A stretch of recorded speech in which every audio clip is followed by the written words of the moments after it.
요즘 이런저런 걱정에 밤잠 설치는 날이 많지는 않으신가요? 경제 뉴스만 켜도 가슴이 철렁 내려앉습니다. 물가는 끝없이 오르고 연금은 부족하고 일자리마저 위태롭습니다. 이런 소식들 속에서 얼마 전 들려온 한 60대 남성의 사연이 유독 뼈아프게 다가왔습니다. 퇴직금 전부 날리고 다시 일터로 나섰다는 이야기였죠.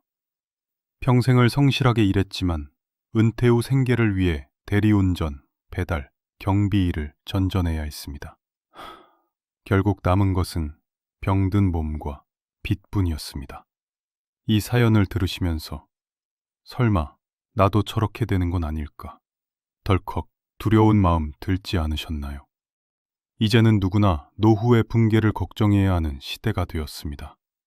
사소한 선택 하나, 잘못된 판단 한 번이 남은 인생을 송두리째 무너뜨릴 수 있으니까요. 오늘 그 뼈아픈 몰락의 과정을 통해 우리는 무엇을 후회하게 되는지 그 억울한 사연을 자세히 들여다보겠습니다. 아침밥 먹자. 아내의 목소리가 부엌에서 들려왔지만 이창호 씨는 쉽게 자리에서 일어나지 못했다. 식탁 위에는 어제 저녁 먹다 남은 김치찌개가 그대로 식어 있었다. 이 낡은 식탁은 그에게 있어 지난 35년의 시간과 책임, 그리고 무너진 자존심의 상징이었다. 한때 가족의 웃음소리가 넘쳤던 식탁은 이제 조용했다. 서랍 모서리는 닳았고 식탁 위엔 오래된 신문이 겹겹이 쌓여 있었다. 창호 씨는 올해 63살이다. 서울 강서구의 한중견 건설사 회계팀에서 30년을 일했다. 그는 숫자에 정확했고 윗사람에게 신뢰받는 성실한 직원이었다. 매년 회계 마감철이면 밤을 새웠고 현장 자금이 꼬이지 않도록 꼼꼼히 챙겼다. 덕분에 회사 하나는 책임질 사람이라는 평가를 받았다. 하지만 코로나 이후 건설 경기 침체가 깊어지면서 회사 분위기가 달라졌다. 공사비 체불, 프로젝트 연기, 하청업체 부도 소식이 이어졌다. 2022년 여름 결국 회사는 구조조정을 단행했다. 명단 맨 위에 그의 이름이 있었다. 부장님, 죄송합니다. 회사 사정이 너무 어려워서요. 인사팀장의 말은 냉정했다. 퇴직금은 1억 6천만 원. 평생의 땀과 노력이 그 숫자로 정리됐다. 그래도 부장님이면 괜찮은 금액 아닙니까? 라는 후배의 말이 귓가에 남았다. 하지만 그날 집으로 돌아온 그는 식탁 앞에 앉아 아무 말도 하지 못했다. 아내는 조심스럽게 물었다. 이제 뭐 하실 거예요? 그는 숟가락을 내려놓으며 말했다. 좀 쉬었다가 생각해보자. 평생 일만 했잖아. 퇴직 후 한 달 동안은 좋았다. 늦잠도 자보고 동네 도서관에도 갔다. 시장에 함께 장 보러 다니는 일도 새삼 낯설고 즐거웠다. 하지만 2달이 지나자 마음이 불안해졌다. 공과금, 관리비, 생활비가 매달 통장에서 빠져나갔다. 이렇게 가다가 5년도 못 버티겠는데. 그는 계산기를 두드리며 중얼거렸다. 퇴직금 1억 6천만 원 중 5천만 원은 예금으로 묶여 있었고 나머지 1억 1천만 원이 생활 자금이었다.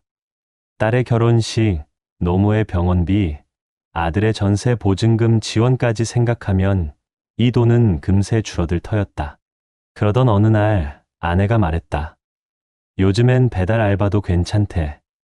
친구 남편이 새벽 배송하는데 한 달에 300은 번대. 그 말이 이상하게 마음에 남았다. 대리운전은 밤에 위험하고 택시는 면허가 필요했다. 그에 비해 배달 대행은 앱만 깔면 바로 시작할 수 있었다. 내가 회사 다닐 때도 야근을 그렇게 했는데 이 정도는 하겠지.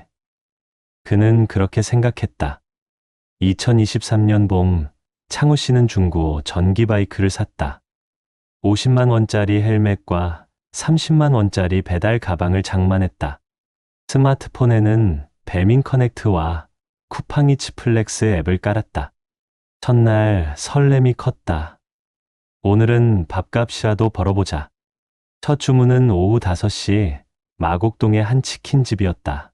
15분 거리 손님에게 배달하고 4,200원을 벌었다. 그날 총 12건을 뛰었고 48,000원이 적립됐다. 이 정도면 하루 5만 원, 한 달에 150만 원은 벌겠네. 그는 기분 좋게 식탁에 앉아 맥주 한 캔을 땄다. 하지만 그 기분은 오래가지 않았다. 여름이 되자 경쟁이 폭발적으로 늘었다. 퇴직자, 자영업 실패자, 심지어 대학생까지 배달 대행 앱을 켰다. 콜이 뜨면 1초 만에 다른 사람이 잡았다. 띠링, 소리와 동시에 이미 배차 완료라는 문구가 떴다. 그는 스마트폰을 붙잡고 밤마다 초조해졌다. 비도 문제였다. 비 오는 날은 오히려 배달이 많을 줄 알았는데 폭우 때문에 오토바이를 타는 사람이 줄었다. 그도 비닐 우비를 입고 나갔다가 미끄러져 넘어졌다. 왼쪽 무릎이 부었지만 병원 갈 돈이 아까워 파스만 붙였다. 아내는 걱정스러운 얼굴로 말했다. 이제 그만하세요. 당신 무릎도 안 좋잖아요. 그는 대답하지 않았다.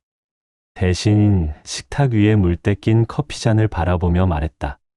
괜찮아. 지금 그만두면 우리 생활은 누가 책임져? 가을이 되자 상황은 더 나빠졌다. 물가는 폭등했고 휘발유 가격은 리터당 2,000원을 넘겼다. 배달 수수료는 그대로인데 전기료와 보험료는 올랐다. 앱사는 우수기사 전용이라며 유료 멤버십을 도입했다. 월 3만 원을 내면 콜 우선 배차를 받을 수 있다는 조건이었다.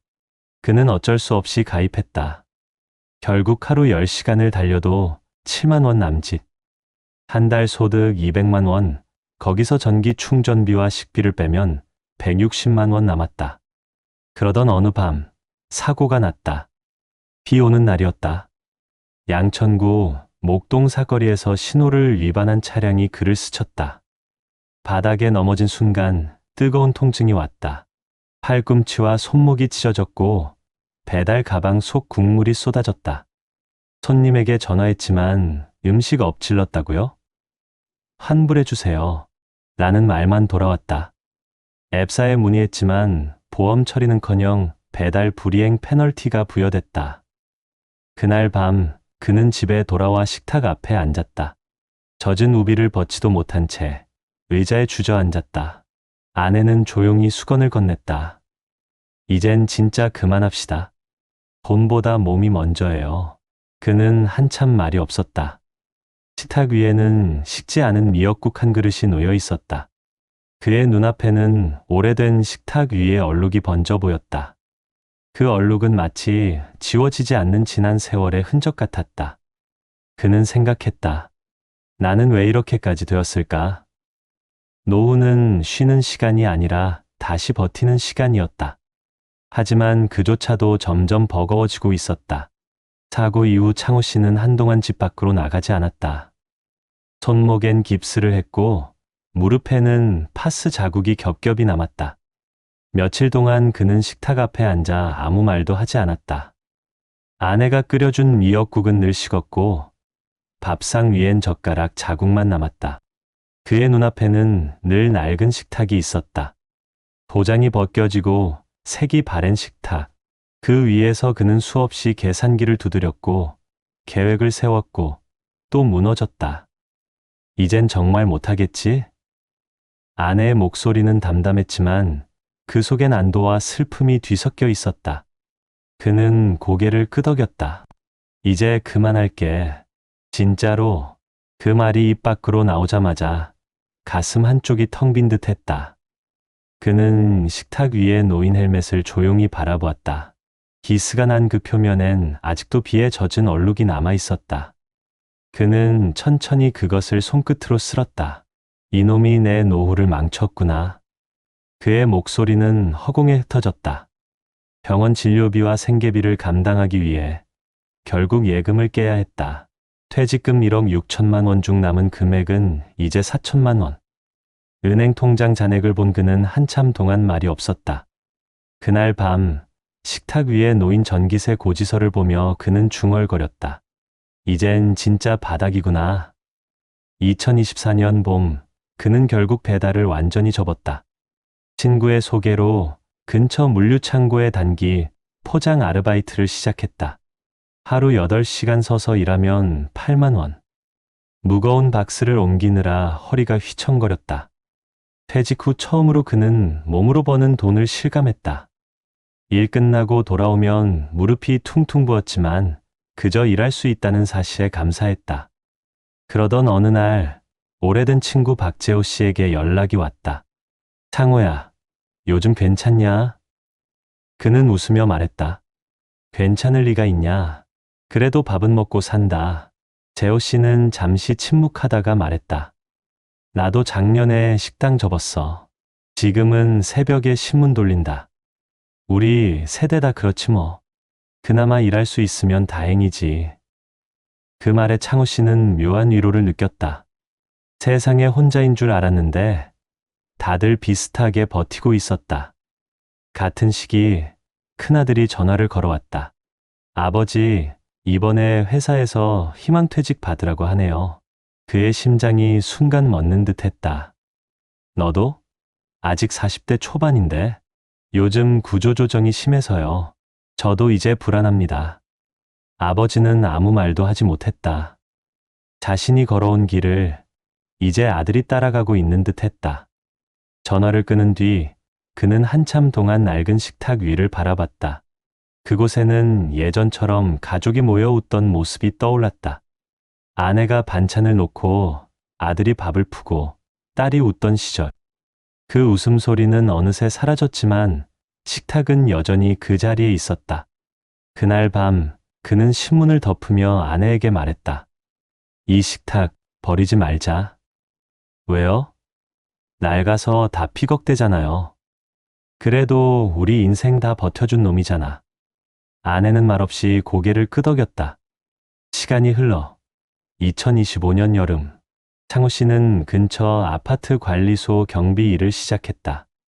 새벽 6시에 출근해 밤 10시에 퇴근하는 장시간 근무였지만 월 210만 원이라는 고정 수입이 생겼다. 이제야 숨 좀 쉬겠네.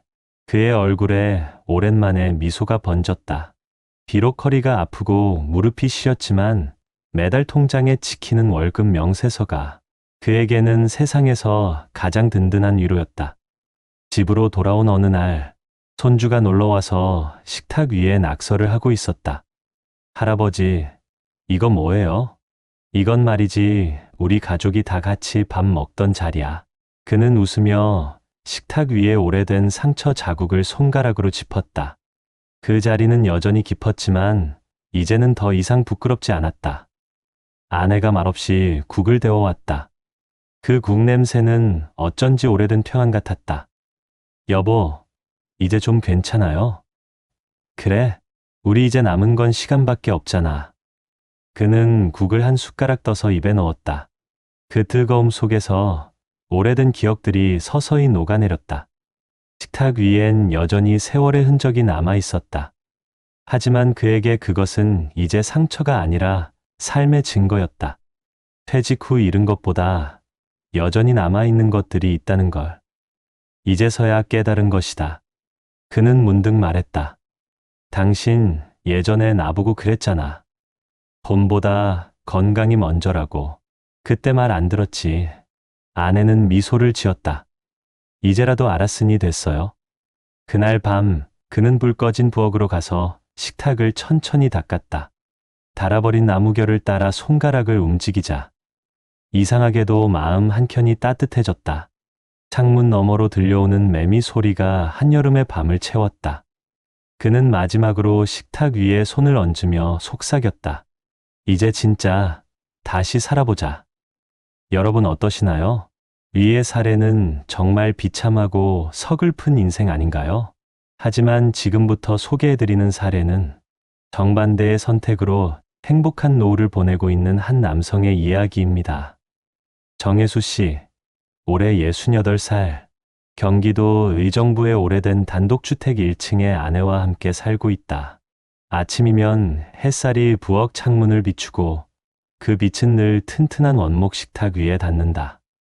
그 식탁은 그가 젊은 시절 월급의 절반을 모아 직접 주문 제작한 것이다. 수십 년이 흘러도 휘거나 삭지 않았다. 그는 늘 말했다. 우리 인생도 저 식탁처럼만 버텨주면 돼. 정혜수 씨는 1980년대 초 한국전력공사 기술직으로 입사했다. 당시엔 대학도 못 간 평범한 고졸 청년이었지만 현장에선 누구보다 꼼꼼했고 책임감이 강했다. 땀 흘리며 일한 덕분에 팀장 자리까지 올랐다. 그는 새벽마다 도시락을 싸들고 나가 전봇대에 올랐다. 퇴근길엔 늘 손에 커피 2잔을 들고 집으로 돌아왔다. 하나는 자신을 위해, 하나는 아내를 위해서였다. 젊은 시절 아내는 늘 말했다. 당신은 돈보다 시간을 좀 써요. 애들이랑 저녁 좀 먹어요. 그는 미안했지만 매번 같은 대답을 했다. 지금 열심히 벌어야 나중에 편하게 살지. 그는 말 그대로 노후 준비형 인간이었다. 직장 생활 내내 지출을 꼼꼼히 관리했다. 매달 월급의 30%를 개인연금과 적립식 펀드에 나눠 넣었다. 아내는 종종 불평했다. 당신은 언제 돈을 써? 여행도 좀 가요. 그는 웃으며 말했다. 나중에 같이 가자. 여유 있을 때. 2020년대 초반 코로나가 세상을 뒤흔들던 시기에도 그는 투자 욕심을 부리지 않았다. 주변에서 비트코인, 부동산, 주식으로 대박을 낸 이야기가 들려왔지만 그는 늘 조용히 말했다. 내 돈은 내 속도로 벌 거야. 그의 철칙은 단 하나였다. 절대 남의 말에 돈을 맡기지 않는다. 정년을 맞던 2021년 봄, 회사에서의 마지막 날. 후배들이 케이크를 들고 찾아왔다. 팀장님, 이제 진짜 쉬셔야죠. 그는 웃으며 말했다. 그래, 이제부터 내 시간이다. 그날 퇴직 후 받은 퇴직금은 8천만 원. 그리고 30년 근속으로 받게 된 공무원 연금은 매달 220만 원이었다. 아내는 눈물을 글썽이며 말했다. 당신이 평생 아낀 보람이 있네요. 그는 고개를 끄덕였다. 이제부터는 쓰는 연습을 해야지. 하지만 퇴직 후의 일상은 생각보다 낯설었다. 출근할 곳이 없고 보고할 일도 없었다. 아침 7시에 일어나도 할 일이 없었다. 식탁에 앉아 신문을 펼쳤다가 금세 덮곤 했다. 내가 이렇게 쓸모없는 사람이었나? 그는 문득 그런 생각이 들었다. 그는 다시 계획을 세웠다. 일을 해야겠다. 하지만 돈 때문에는 아니다. 2022년 봄, 그는 지역 노인회관에서 전기안전교육 강사로 일하기 시작했다. 하루 3시간씩, 주 3회, 월 70만 원의 보수지만 그는 그 일을 좋아했다. 수업을 마치고 나오면 어르신들이 늘 인사했다. 선생님 덕분에 전기 코드 뽑는 습관이 생겼어요. 그 말 한마디면 충분했다.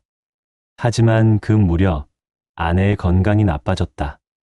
당뇨와 고혈압이 겹쳐 병원비가 늘었다. 그는 밤마다 계산기를 두드렸다. 이대로 가면 연금으로도 빠듯하겠는데 잠시 흔들리던 마음에 친구의 말이 떠올랐다. 요즘엔 연금저축보다 ETF가 대세야. S&P 500, 나스닥 이런 데 넣으면 연 7%는 기본이야. 그 말에 마음이 흔들렸지만 그는 냉정하게 말했다. 난 안정이 좋아. 내 나이에 모험은 사치야.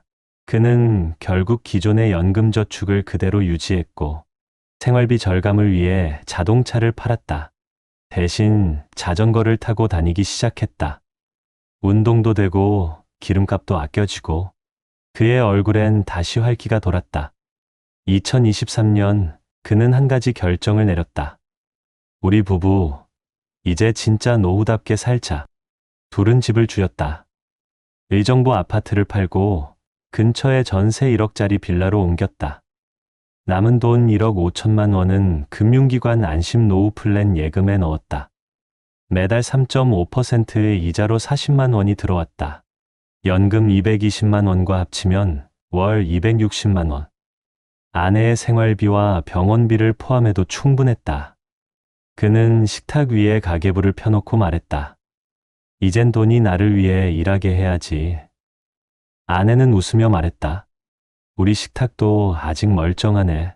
당신 닮았어. 오래 버텨. 하지만 그렇게 평온하던 일상에도 위기는 있었다. 2024년 초 전셋값이 떨어지고 예금 금리가 하락했다. 지인들 사이에서는 이자 떨어졌대. 다들 주식으로 옮겨야 해라는 말이 돌았다. 그때 그의 아내가 조심스레 말했다. 우리도 좀 투자해볼까?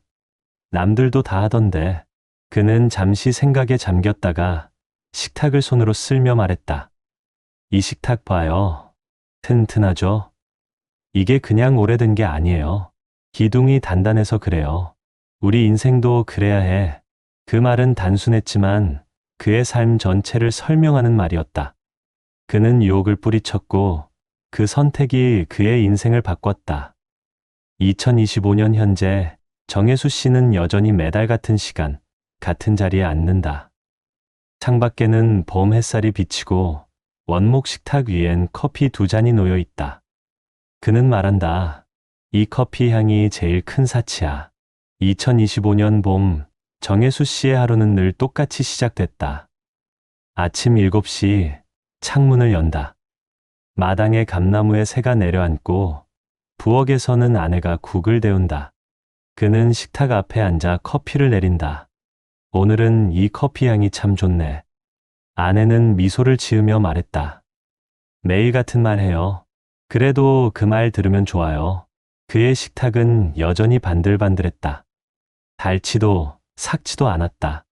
그 위엔 오래된 장부 한 권이 놓여 있었다. 가계부라기보단 인생의 기록이었다. 적혀 있는 것은 숫자뿐 아니라 그날의 기분과 가족의 일상이었다. 2022년 8월 아내 혈당 안정됨. 병원비 12만 원. 2023년 10월 손주 첫 생일. 선물비 5만 원. 웃음값 priceless. 그의 글씨는 삐뚤었지만 정직했다. 하지만 어느 날 평화로운 일상에 금이 갔다. 큰아들이 회사에서 구조조정 대상이 되었다는 소식이었다.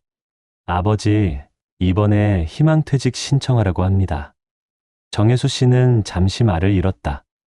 자신이 걸어온 길을 아들이 똑같이 걷게 될 줄은 몰랐다. 그는 조용히 식탁에 앉아 아들을 바라봤다. 퇴직금은 얼마나 나온대? 한 1억 조금 넘을 것 같아요. 그럼 그 돈 절대 쉽게 쓰지 마라. 잠깐의 자유가 평생의 불안을 부른다. 그의 말은 단호했지만 따뜻했다. 며칠 뒤 아들은 부모님 집을 찾아왔다. 식탁에 앉아 말했다.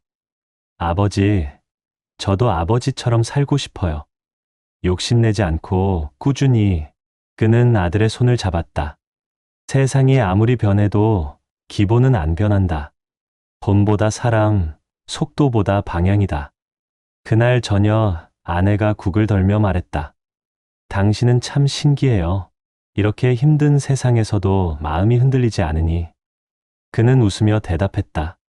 흔들리지 않는 게 아니야. 대신 멈춰서 본 거지. 그의 말에 아내는 잠시 그를 바라보다가 고개를 끄덕였다. 그는 매일 동네 복지관에 나가 전기안전 강의를 했다. 수강생 중엔 70대 어르신도 40대 전직 기사도 있었다. 요즘 같은 세상에 이렇게 꼼꼼한 분은 드물어요. 사람들은 그를 선생님이라 불렀다. 그는 강의가 끝나면 늘 말했다. 돈보다 중요한 건 내가 아직 누군가에게 필요한 사람이라는 거예요. 어느 날 수업을 마치고 돌아오는데 한 어르신이 다가왔다. 정 선생님, 덕분에 우리 집 누전 차단기 갈았어요. 감전될 뻔했는데 큰일 날 뻔했지 뭐예요. 그 말에 정혜수 씨는 웃으며 대답했다. 그거면 됐습니다. 그거면 제가 오늘 일한 보람이죠. 시간이 흘러 2025년 여름, 밖은 불경기였다. 실업률은 높아졌고 뉴스에서는 고령층 파산이라는 단어가 자주 들렸다. 하지만 그의 집 식탁 위엔 언제나 따뜻한 밥과 된장국이 있었다. 여보, 우리 참 잘 버텼죠? 아내의 말에 그는 조용히 대답했다. 버틴 게 아니라 미리 준비한 거지. 그는 요즘 손주에게 돈 대신 시간을 선물했다. 매주 토요일 손주가 놀러 오면 할아버지, 우리 종이배 접어요? 좋지. 대신 한 척 접을 때마다 한 가지 약속이야. 무슨 약속이요? 비치지 말기. 그게 제일 어려운 약속이야. 손주는 의미를 몰랐지만 웃으며 고개를 끄덕였다. 그는 이제 세상의 흐름을 두려워하지 않았다. 은행 금리가 오르든 시장이 흔들리든 그의 일상은 변하지 않았다. 매달 연금은 꼬박꼬박 들어왔고 그는 여전히 자전거를 타고 장을 보러 다녔다.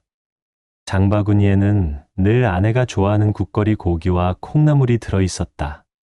그날 저녁 식탁 위에 놓인 음식 냄새가 집안을 채웠다. 아내가 조용히 물었다. 당신은 후회되는 게 없어요? 그는 잠시 생각하다가 대답했다. 있지. 젊을 때 가족이랑 시간을 더 못 보낸 거. 하지만 덕분에 지금 이렇게 같이 있잖아. 그의 목소리는 낮고 따뜻했다. 식탁 위엔 작은 초가 하나 켜져 있었다. 그 불빛이 원목 식탁의 결을 따라 번져나갔다.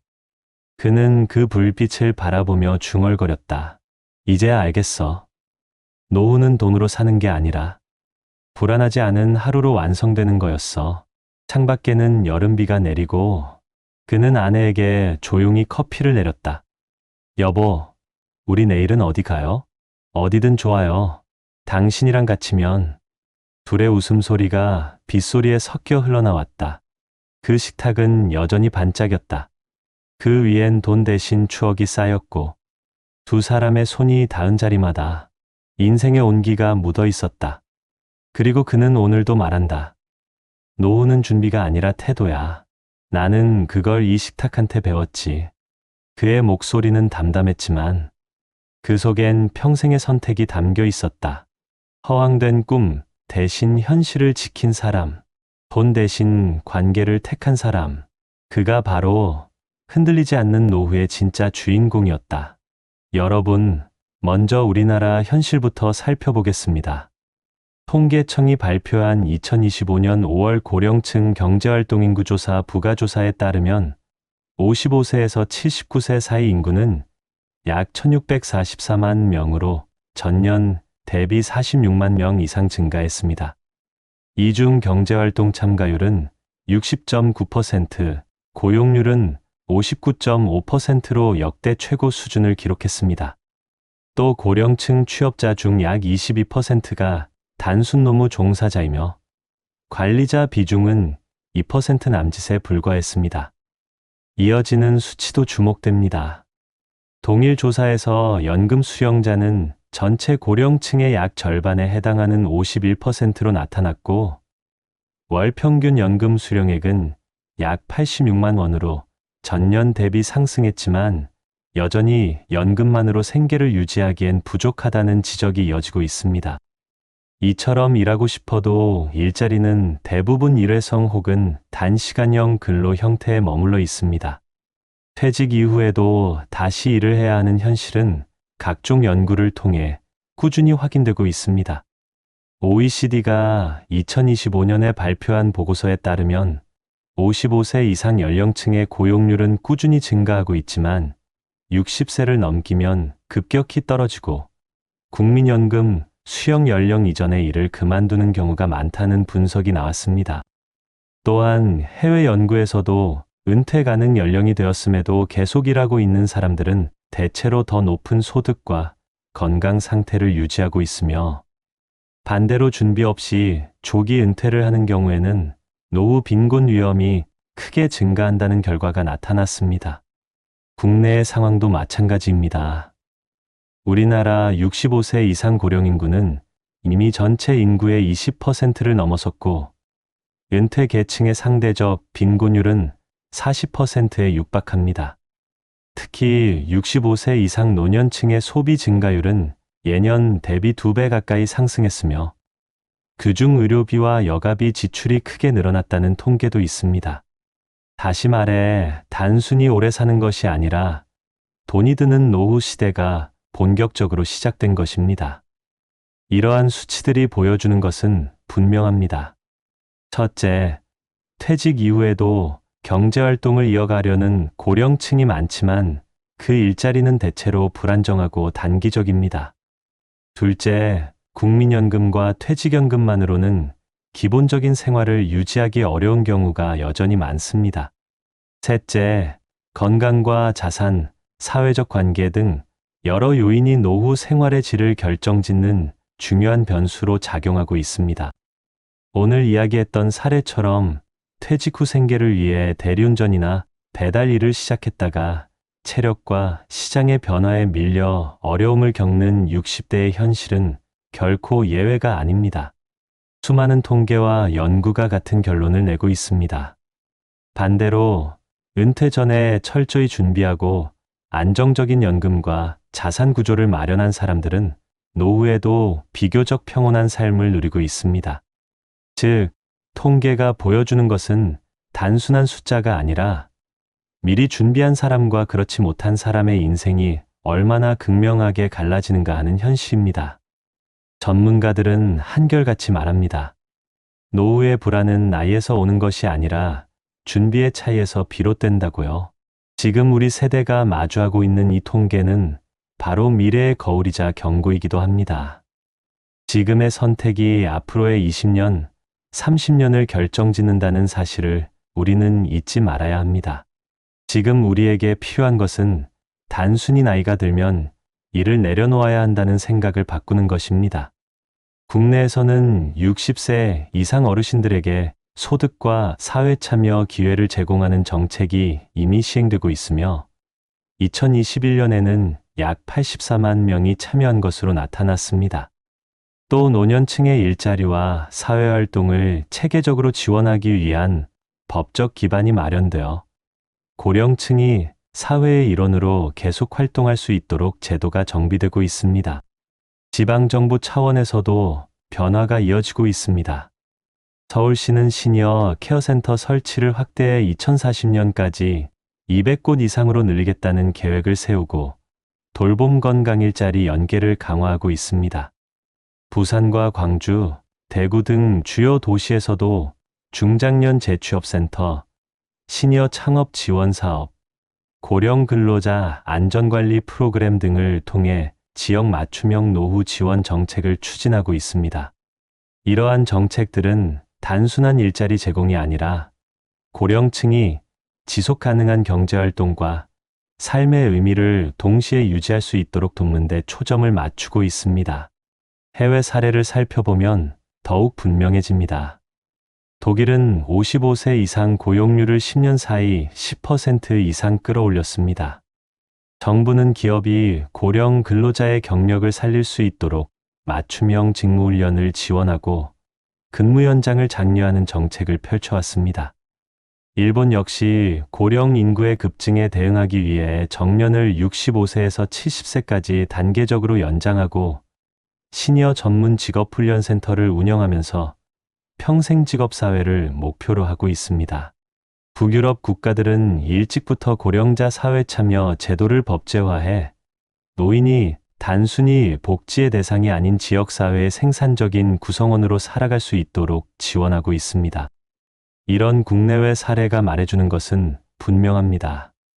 첫째, 고령층도 자신의 경력과 경험을 사회가 필요로 하는 곳에 맞게 재배치하면 새로운 일자리를 찾을 수 있다는 점입니다. 둘째, 나이 때문에 일을 그만두는 것이 아니라 연령에 맞춘 직무 설계와 지속적인 학습 기회를 통해 능력을 유지해야 한다는 점입니다. 셋째, 지자체와 정부가 일자리뿐 아니라 건강관리, 돌봄, 사회 참여까지 함께 연결해 줄 때 진짜 의미의 노후 안정이 가능하다는 사실입니다. 결국 오늘 우리가 살펴본 사례 속의 문제를 해결하기 위해서는 정부와 지자체의 정책을 적극적으로 활용하고 우리 스스로도 변화를 준비해야 합니다.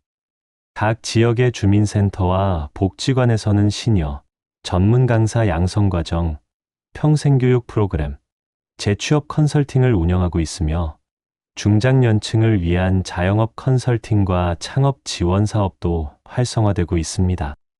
또한 일부 지방자치단체에서는 퇴직자들이 자신의 경력을 살려 공공기관이나 지역협동조합에서 일할 수 있도록 돕는 제도를 마련하고 있습니다.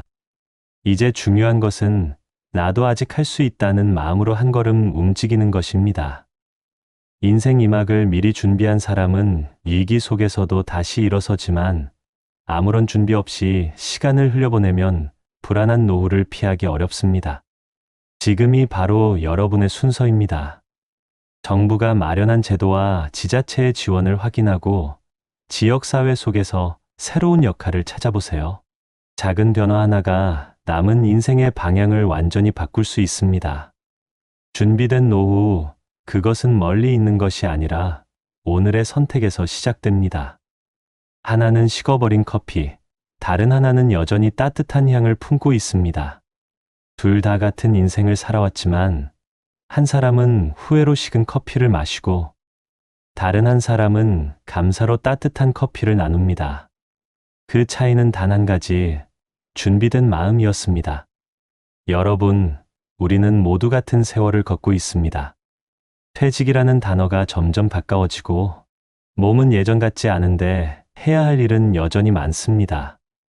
누군가는 이제 좀 쉬고 싶다 하고 또 누군가는 앞으로가 더 두렵다 말합니다. 하지만 오늘 이야기에 등장한 두 사람의 인생은 그 답이 얼마나 달라질 수 있는지를 보여줍니다. 하나는 준비 없이 세상으로 내던져진 사람이었습니다. 퇴직 후 한동안은 자유를 만끽했지만 곧 생활비와 비, 병든 몸 앞에서 무너졌죠. 가족과의 식탁은 싸움의 자리가 되었고 한때 꿈꾸던 여유로운 노후는 현실의 벽 앞에서 무너졌습니다. 그의 손엔 남은 게 없었습니다. 돈도, 건강도, 그리고 함께 웃어줄 사람도. 그의 삶은 점점 어두워져 결국 낡은 식탁 위에 식어버린 국과 한숨만이 남았습니다. 반면 또 다른 한 사람, 정혜수 씨의 식탁은 달랐습니다. 그는 평생을 절약하며 미래를 그렸고 남들보다 조금 느리게 가더라도 꾸준히 쌓았습니다. 퇴직 후에도 돈이 아닌 의미를 좇으며 자신의 기술로 다른 사람을 돕고 그 속에서 삶의 가치를 다시 찾았습니다. 그의 식탁엔 언제나 따뜻한 국이 있었고 그 옆에는 함께 웃는 가족이 있었습니다. 두 사람의 인생은 마치 거울의 양면 같았습니다. 한쪽은 후회로 얼룩지고 한쪽은 감사로 빛났습니다. 그리고 그 갈림길은 생각보다 단순했습니다. 미리 준비했느냐 아니면 내일로 미뤘느냐. 그 차이 하나가 인생의 후반전을 완전히 갈라놓았습니다. 여러분, 우리는 누구나 언젠가 그 식탁 앞에 앉게 됩니다. 그때 어떤 커피를 마시고 있을까요? 식어버린 후회의 잔일까요? 아니면 따뜻한 행복의 향일까요? 그 답은 오늘 우리가 어떻게 살아가느냐에 달려 있습니다. 노후란 어느 날 갑자기 찾아오는 것이 아닙니다. 매일의 습관, 작은 선택, 꾸준한 준비가 모여 한 사람의 마지막을 결정짓습니다. 지금은 아직 늦지 않았습니다. 연금 하나라도 점검하고 건강검진 한 번이라도 받고 가족과 식탁 앞에 앉아 대화를 나누는 것. 그 모든 것이 노후를 준비하는 첫걸음입니다. 퇴직금이 많고 저금이 중요한 게 아닙니다. 우리 마음속의 여유, 그리고 서로를 향한 따뜻한 시선이 진짜 노후의 자산이 됩니다. 이 나이에 뭘 새삼스럽게 시작하나 그런 생각이 들 때마다 꼭 기억하세요. 정혜수 씨의 이야기는 바로 늦지 않은 시작의 증거입니다. 그는 60대 중반에 인생을 다시 설계했고 그 이후의 모든 날이 이전보다 더 행복했습니다. 이제 우리도 그렇게 살아야 합니다. 돈에 휘둘리지 않고 유행에 휩쓸리지 않고 한 걸음씩 천천히 내 삶의 중심을 세워야 합니다. 그리고 언젠가 우리도 누군가에게 이렇게 말할 수 있기를 바랍니다. 내 인생, 그래도 참 괜찮았다고. 여러분, 세상은 끊임없이 변하지만 마음이 단단한 사람은 결코 무너지지 않습니다. 오늘부터라도 작은 실천을 시작해보세요. 불안 대신 준비를, 후회 대신 계획을, 그리고 혼자보다는 함께를 선택하세요. 우리의 인생 후반전은 아직 끝나지 않았습니다. 오늘이 바로 새로운 출발선이 될 수 있습니다. 그리고 언젠가 여러분의 식탁 위에도 두 잔의 커피가 놓이겠죠. 그때 여러분의 커피가 따뜻한 향으로 남길 진심으로 바랍니다. 요즘 뉴스를 보면 이런 얘기 많죠. 퇴직하자마자 이혼당했다. 노년의 연애가 인생을 망쳤다. 얼마 전 부산의 62세 남성이 퇴직 후 등산 동호회에서 만난 여성에게 7천만 원을 빌려주고 아내와 이혼한 뒤 결국 혼자가 됐다는 사연이 알려졌습니다. 그는 이렇게 말했어요. 젊어져진 기분이었는데 그게 내 인생의 끝이 될 줄 몰랐습니다. 여러분은 어떠신가요? 혹시 요즘 외로움 때문에 낯선 사람의 말에 쉽게 마음이 흔들리진 않으셨나요? 50대, 60대 황혼 이혼이 최근 10년 사이 2배 이상 늘었다는 사실 알고 계셨나요? 한순간의 설렘이 평생 쌓아온 가정을 무너뜨리는 일이 지금 우리 주변에서도 실제로 일어나고 있습니다. 지금 당신이 보고 있는 이 이야기는 단순한 사랑 이야기가 아닙니다. 퇴직 후 공허함 속에서 자신을 잃어버린 한 남자의 끝이 어떻게 되었는지를 보여주는 현실입니다. 제가 그 억울한 사연을 말씀드릴 테니 제발 끝까지 들어주세요. 우리 이제 각자 길 가자. 이 한마디가 32년의 결혼 생활을 끝냈습니다. 주인공 윤성호 씨는 인천의 한 중소기업에서 35년 동안 근무한 부장이었습니다. 공장 자동화 설비를 관리하던 그는 누구보다 성실했고 퇴직을 앞두고도 내가 나가면 회사가 불편하지 않을까 걱정할 만큼 책임감이 강했습니다. 퇴직식 날 동료들이 건넨 꽃다발과 명패를 품에 안고 돌아오던 길, 성호 씨의 손에는 새 등산화 한 켤레가 들려 있었죠. 이제 나도 여유롭게 산이라도 다녀야지. 그때까지만 해도 그는 그렇게 믿었습니다. 하지만 현실은 달랐습니다. 퇴직 후 3일째 되는 날, 아침 7시에 눈을 떴지만 갈 곳이 없었습니다. 부엌에서 커피를 내리던 아내 정희 씨는 물었습니다. 오늘은 뭐 할 거야? 그냥 집 근처 좀 돌아볼까? 짧은 대화 뒤엔 정적이 흘렀습니다. 딸은 결혼에 분가했고 아들은 지방에서 일하느라 1년에 몇 번 얼굴 보기 힘들었습니다. 식탁엔 두 사람분의 밥이 있었지만 대화는 늘 같았죠. 당신 이제 뭐 할 거야? 천천히 생각해 볼게. 성호 씨는 낮에는 TV를 보고 저녁엔 맥주 한 캔으로 하루를 마감했습니다. 그렇게 두 달이 지나자 하루가 아닌 인생 자체가 멈춘 듯 느껴졌습니다. 그러던 어느 날 우연히 동네 주민센터에서 마주친 옛 직장 동료 이만수 씨가 말했습니다. 야, 너 요즘 얼굴이 왜 그래? 집에만 있지 말고 나랑 산 좀 타자. 사람도 만나고 바람도 쐬고. 그 말에 성호 씨는 무심히 고개를 끄덕였습니다. 그렇게 그는 퇴직 후 처음으로 외출다운 외출을 하게 됐습니다. 토요일 아침 아직 새것 냄새가 나는 등산화를 신고 인천 청량산 입구에 섰을 때 그는 묘한 설렘을 느꼈습니다. 그래, 이게 인생이지. 나도 아직 살아있잖아. 그날 등산 모임엔 50대 후반에서 70대 초반의 남녀 20여 명이 모였습니다. 그중 유난히 눈에 띄는 여인이 있었습니다. 짙은 버건디색 등산복에 밝은 미소로 사람들을 챙기던 윤미정 씨였습니다.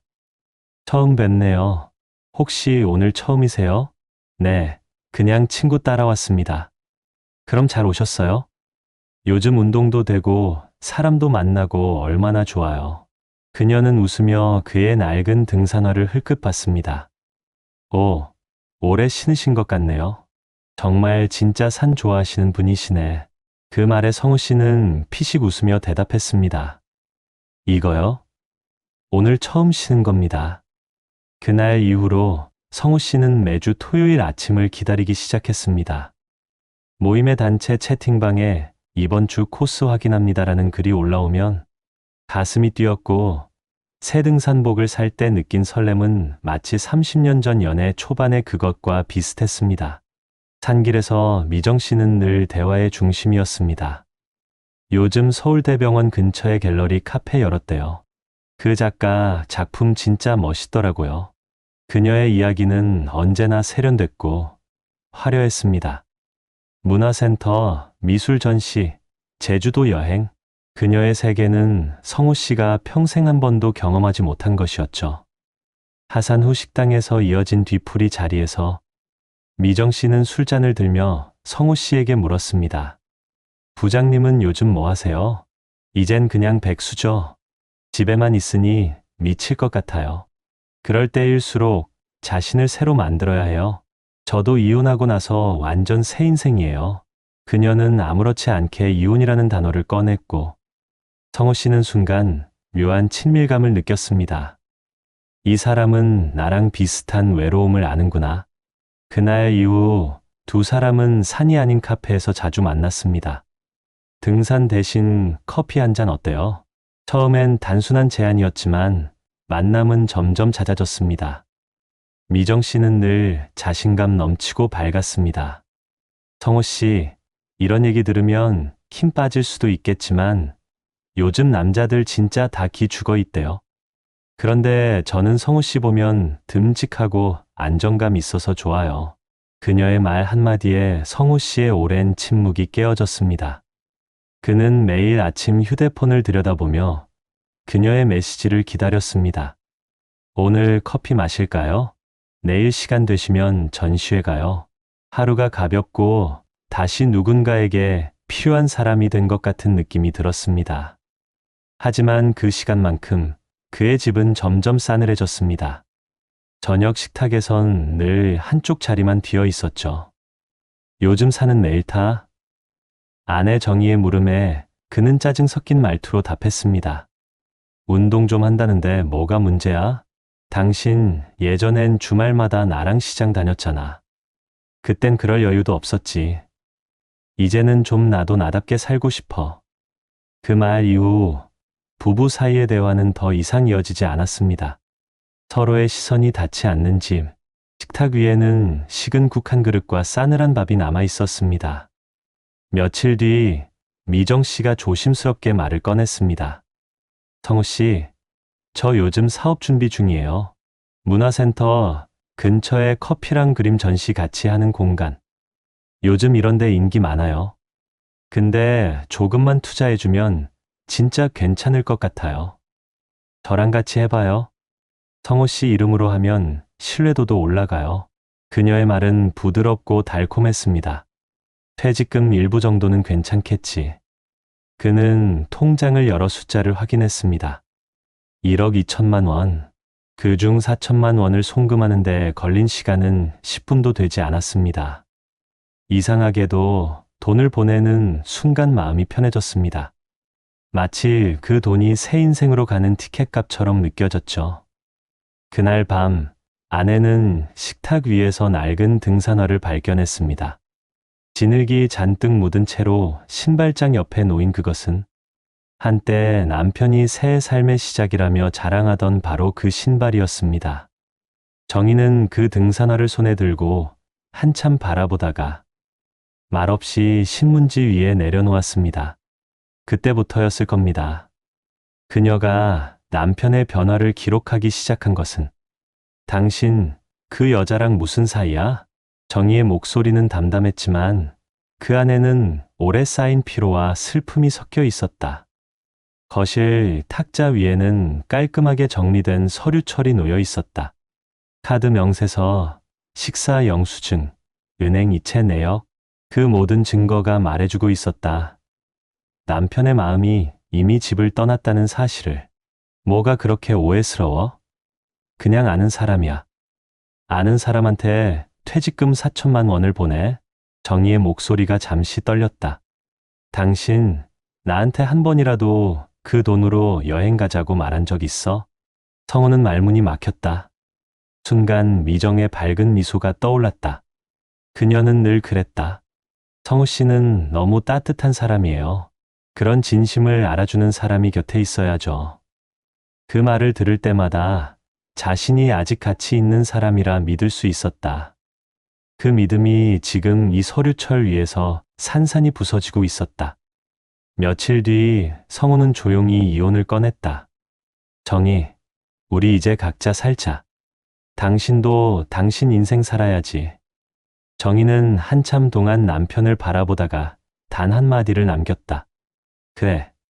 그럼 잘 살아봐. 그날 밤, 방 한켠에 놓인 낡은 등산화가 그의 눈에 들어왔다. 한때 자유를 상징하던 그 신발이 이제는 죄책감처럼 느껴졌다.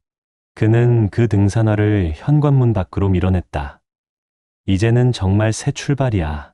그 순간만큼은 자신을 위로하고 싶었다. 이혼 후 성우는 자신을 자유인이라 부르며 스스로를 합리화했다. 하지만 그 자유는 오래가지 않았다. 미정에게서 사업이 잘 안 된다는 문자가 오기 시작했다. 임대료가 생각보다 너무 비싸요. 한 번만 도와주세요. 이번만 넘기면 진짜 자리 잡을 수 있어요. 그는 또다시 돈을 보냈다. 퇴직금의 절반이 사라졌을 때쯤 그녀의 연락이 끊겼다. 전화는 서비스가 일시 중지되었습니다라는 안내 멘트만 반복했다. 그는 며칠을 기다리다 결국 등산 모임 채팅방을 확인했다. 화면에는 짧은 한 문장만 남아 있었다. 윤미정님이 채팅방에서 나갔습니다. 손끝이 떨렸다. 이제야 현실이 보였다. 그녀가 남긴 건 단 하나, 8자리 계좌번호뿐이었다. 성우는 그대로 거실 바닥에 주저앉았다. 눈앞이 어두워지고 숨이 막혔다. 내가 바보였지. 나 같은 놈이 무슨 새 인생이야. 며칠 후 그는 은행 창구를 찾았다. 남은 돈은 고작 180만 원. 퇴직 후 1년 만에 모든 게 사라졌다. 집은 이미 정희와 자녀에게 넘어갔고 자신은 전세 보증금 일부를 받아 월세로 옮겨야 했다. 새벽, 낡은 방의 창문으로 바람이 새어들어왔다. 냉장고 안에는 물 한 병뿐이었다. 그는 유리컵에 물을 따르고 한 모금 마셨다. 그 소리마저 공허했다. 문득 현관문 옆에 버리지 못한 등산화가 눈에 들어왔다. 너도 이제 나처럼 낡았구나. 그는 신발을 손에 들고 잠시 바라보다가 구석에 조용히 내려놓았다. 그 등산화엔 아직도 진흙이 말라붙어 있었다. 그 진흙은 그가 빠져나오지 못한 욕망의 흔적이었다. 한 달 뒤 그의 아들 윤태민이 찾아왔다. 아버지, 이게 뭐예요? 왜 집이 이래요? 성우는 말없이 미소만 지었다. 내가 잘못했지. 사람 하나 잘못 믿었어. 태민은 참았던 울음을 터뜨렸다. 엄마가 그 말 들으면 뭐라 할 것 같아요? 엄마는 혼자서 카페 차리고 다시 일어섰어요. 그 말에 성우는 눈을 내리깔았다. 그래, 그 사람은 나보다 훨씬 강하더라. 그는 자책이 아니라 존경에 가까운 어조로 그 말을 했다. 몇 달 후 정희의 카페가 오픈했다는 소식을 들었다. 그는 몰래 찾아가 유리창 너머로 그 모습을 바라봤다. 정희는 여전히 바빴고 얼굴엔 웃음이 있었다. 카페 안에는 손님이 가득했고 자녀들이 계산을 도왔다. 그는 한참을 서 있었다. 손에는 여전히 낡은 등산화가 들려 있었다. 그 신발은 이제 바닥이 닳아 구멍이 뚫려 있었다. 그는 문을 열 용기가 나지 않았다. 대신 맞은편 벤치에 앉아 카페를 바라봤다. 그때 문득 창가에 놓인 커피잔에서 김이 피어올랐다. 그 김 너머로 정희가 웃는 얼굴이 보였다. 그 미소는 더 이상 자신을 위한 게 아니었다. 그날 밤 그는 집에 돌아와 오래된 가계부를 꺼냈다. 생활비 도시락 4,200원, 교통비 1,800원, 그 아래로 조그맣게 글씨를 적었다. 오늘 처음으로 눈물이 나오지 않았다. 그는 새벽 5시에 알람을 맞추고 잠들었다. 다음 날 새벽 경비 아르바이트 첫날이었다. 거울 앞에서 작업복을 입은 그는 주름진 얼굴을 한참 바라봤다. 그래, 이게 내 새 인생이야. 늦었지만 다시 시작이야. 그로부터 1년 뒤 은행 통장에는 120만 원이 모여 있었다. 그가 10만 원씩 모아온 저축이었다. 거창하진 않았지만 이번엔 빼앗기지 않을 돈이었다. 그날 저녁 성우는 방 한가운데 낡은 등산화를 꺼내 들었다. 그 신발의 끈을 조용히 묶으며 중얼거렸다. 이 신발로 다시 걸어보자. 이번엔 산이 아니라 내 인생을 오르는 거다. 창밖엔 봄비가 내리고 있었다. 그는 문을 열고 빗속으로 걸어 나갔다. 물기가 밴 등산화 밑창에서 미묘한 소리가 났다. 그 소리는 오래된 후회의 무게를 씻어내는 듯했다.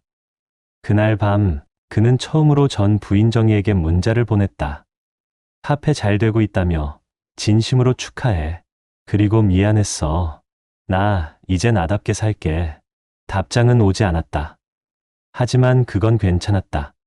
창밖에 빗소리가 답처럼 들렸다. 그는 깨달았다. 사람은 늦게라도 자기 인생의 고도를 다시 올라야 한다는 것을. 그리고 그 길의 시작엔 언제나 낡은 등산화 한 켤레가 있었다. 여러분 어떠시나요? 위의 사례는 정말 비참하고 서글픈 인생 아닌가요? 하지만 지금부터 소개해드리는 사례는 정반대의 선택으로 행복한 노후를 보내고 있는 분을 소개해드리겠습니다. 경기도 용인에 사는 박재용 씨는 평생을 시청 공무원으로 근무했습니다. 주민등록, 복지, 민원 늘 누군가의 사정을 듣고 도와주던 자리였습니다. 퇴직을 앞두고 동료들이 농담 삼아 물었습니다. 퇴직하면 뭐 하실 거예요? 여행 다니셔야죠. 그는 웃으며 손목에 낡은 시계를 보며 대답했습니다. 이 시계가 고장나기 전까진 하루도 헛되이 보내지 않을 겁니다. 그의 시계는 결혼식 날 아내 이선자 씨가 선물한 것이었다. 유리에는 흠집이 가득했고 초침은 가끔씩 멈췄다가 다시 움직였다. 그에게는 그 시계가 단순한 장식이 아니라 가족을 위해 멈추지 않고 살아온 세월의 증거였다. 퇴직식 날 그는 정년 기념패와 꽃다발을 들고 집으로 돌아왔다. 아내가 문 앞에서 웃으며 말했다. 이제 진짜로 쉬어도 되겠네. 당신 고생 많았어요. 그 말에 그는 고개를 끄덕였다. 하지만 속으로는 조금 불안했다. 쉬면 뭐 하지? 35년을 일만 하며 살아온 사람에게 쉰다는 건 익숙하지 않은 말이었다. 퇴직 후 첫 달은 괜찮았다. 늦잠도 자고 손자도 보고 가족과 식사하는 시간이 많아졌다. 하지만 2달쯤 지나자 마음이 서서히 불편해졌다. 내가 이제 아무데도 필요 없는 사람인가? 그런 생각이 밤마다 머릿속을 맴돌았다. 주변 친구들은 대부분 비슷했다. 누군가는 골프 모임, 누군가는 여행 모임, 또 누군가는 재테크 강의를 들었다. 그중 한 친구는 등산 동호회 이야기를 꺼냈다. 야, 거기 나가면 재밌어. 젊은 여자들도 많고 분위기 좋아. 재용 씨는 미소만 지었다. 그런 자리가 위험하다는 걸 그는 누구보다 잘 알고 있었다. 민원인들의 삶을 봐왔기 때문이다. 퇴직 후 사업하다 망한 사람, 투자 사기에 울고 간 사람, 그리고 외로움에 잘못된 인연을 쫓다 가족을 잃은 사람들까지 그는 수없이 보아왔다. 나도 외롭지만 그 외로움이 함정이 될 수도 있지. 그는 그 말을 스스로에게 중얼거렸다. 대신 그는 노후 생활 습관 노트를 만들었다. 첫 장에는 이렇게 적혀 있었다. 하루 30분 이상 걷기, 돈은 내가 관리한다. 아내와 식사 시간은 무조건 지킨다. 새로운 일은 욕심내지 않는다. 사람보다 시간을 믿는다. 그 노트를 만든 이유는 간단했다. 누군가에게 휘둘리지 않으려면 내가 나를 관리해야 한다. 아내 선자는 남편의 변화를 느꼈다. 당신 요즘 진짜 좋아 보여. 얼굴이 밝아졌어. 그래? 그냥 규칙적으로 살려고. 여행도 좀 다녀. 집에만 있으면 병 생긴다니까. 그 말에 그는 잠시 고민하다가 말했다. 여행보다 나 요즘 시청 후배들 멘토링 하는 거 하고 싶어. 퇴직 앞둔 친구들이 불안해하더라. 그게 돈은 안 되잖아. 돈보다 의미가 있어. 그의 하루는 그렇게 채워지기 시작했다. 아침엔 공원에서 걷기, 오전엔 신문과 책, 점심엔 아내와 식사, 오후엔 후배들에게 퇴직 준비 강의. 퇴직 후 1년 그는 허무 대신 루틴을 얻었다. 하지만 그에게도 위기는 있었다. 2024년 가을, 연금 생활비로는 아파트 관리비, 부모님 요양비, 자녀 지원비까지 감당하기 어려웠다. 우리도 이젠 조금 줄여야겠어. 아내의 말에 그는 계산기를 두드렸다. 매달 240만 원 들어오는데 210만 원 나가네. 그는 손목의 시계를 바라봤다. 이 시계가 멈추기 전까진 절대 빚은 안 진다. 그는 곧바로 결심했다. 매달 일정 금액을 국민연금과 별도로 적금으로 묶고 생활비를 3등분했다. 첫째, 고정비. 둘째, 건강비. 셋째, 여가비. 그리고 무계획 소비 금지 원칙을 만들었다. 누군가가 요즘 수익률 좋은 펀드 있다고 해도 그는 미소로 답했다. 그거 안 해도 난 잘 산다. 그의 친구 중 한 명은 결국 투자 사기에 휘말려 퇴직금 전액을 잃었다. 그 친구가 술자리에서 말했다. 야, 넌 왜 그런 거 안 해? 남들은 다 하던데. 재영 씨는 조용히 대답했다. 나는 돈이 아니라 마음을 지키려고 해. 돈은 다시 벌 수 있지만 마음은 한번 무너지면 끝이거든. 그의 말에 술자리는 조용해졌다. 다들 알고 있었지만 아무도 그렇게 행동하지 못했기 때문이다. 그날 밤 그는 손목 시계를 벗어 창가에 올려두었다. 초침이 쉬지 않고 돌아가고 있었다. 그래, 나도 저 초침처럼 멈추지 말자. 2025년 봄 재홍 씨 부부에게도 시련은 찾아왔다. 아내 선자가 병원 진단을 받고 돌아온 날이었다. 당뇨, 수치가 좀 높아요. 약을 꾸준히 드셔야 합니다. 의사의 말은 차분했지만 그 한마디가 두 사람의 일상을 송두리째 바꾸어 놓았다. 퇴직 후 평온했던 생활이 무너질지도 모른다는 불안이 엄습했다. 그날 밤 재홍 씨는 손목의 낡은 시계를 바라보다가 말했다. 이제부터 진짜 관리 잘해야겠다. 약속하자. 하루 3번 같이 걸어. 아이고, 그걸 누가 지켜요. 지금부터 지켜야 하지. 그날부터 그는 매일 아침 7시에 아내와 손을 잡고 동네를 걸었다. 추운 날엔 두꺼운 점퍼를, 더운 날엔 모자를 눌러 쓰고, 비 오는 날엔 우산 하나를 나란히 썼다. 그들의 발자국이 아스팔트 위에 쌓이듯 삶의 리듬이 다시 안정되어 갔다. 하지만 세상은 늘 그들의 의지를 시험했다. 그해 여름, 재홍 씨의 고등학교 친구가 찾아왔다. 야, 나 이번에 부동산 투자 들어갔는데 너도 같이 하면 딱 좋아. 연 10%는 기본이야. 그는 잠시 망설였다. 그 친구는 평생 그가 신뢰하던 사람 중 하나였다. 그러나 재홍 씨는 조용히 고개를 저었다. 난 이 시계가 아직 멈추지 않았어. 이 시계는 하루 24시간 내가 뭘 하며 사는지를 다 본다. 그걸 부끄럽게 하고 싶진 않아. 그 친구는 한숨을 쉬며 돌아갔고 몇 달 뒤 그 부동산은 개발 지연으로 투자자들이 큰 손실을 봤다. 재홍 씨는 그 소식을 들으며 운이 아니라 원칙이 나를 살렸구나. 그렇게 생각했다. 그의 하루는 여전히 단순했다. 아침엔 공원 걷기, 오전엔 봉사활동, 오후엔 도서관 자원봉사로 시간을 보냈다. 그곳에서 그는 사람들의 이야기를 들었다. 혼자 사는 노인, 가족과 멀어진 남성들, 그리고 경제적 불안으로 잠 못 이루는 퇴직자들. 그들의 이야기를 들을수록 그는 한 가지 확신을 얻었다. 사람은 돈이 없어도 살 수 있지만 의미가 없으면 못 산다.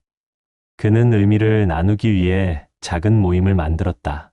이름하여 은퇴 후 삶을 나누는 사람들.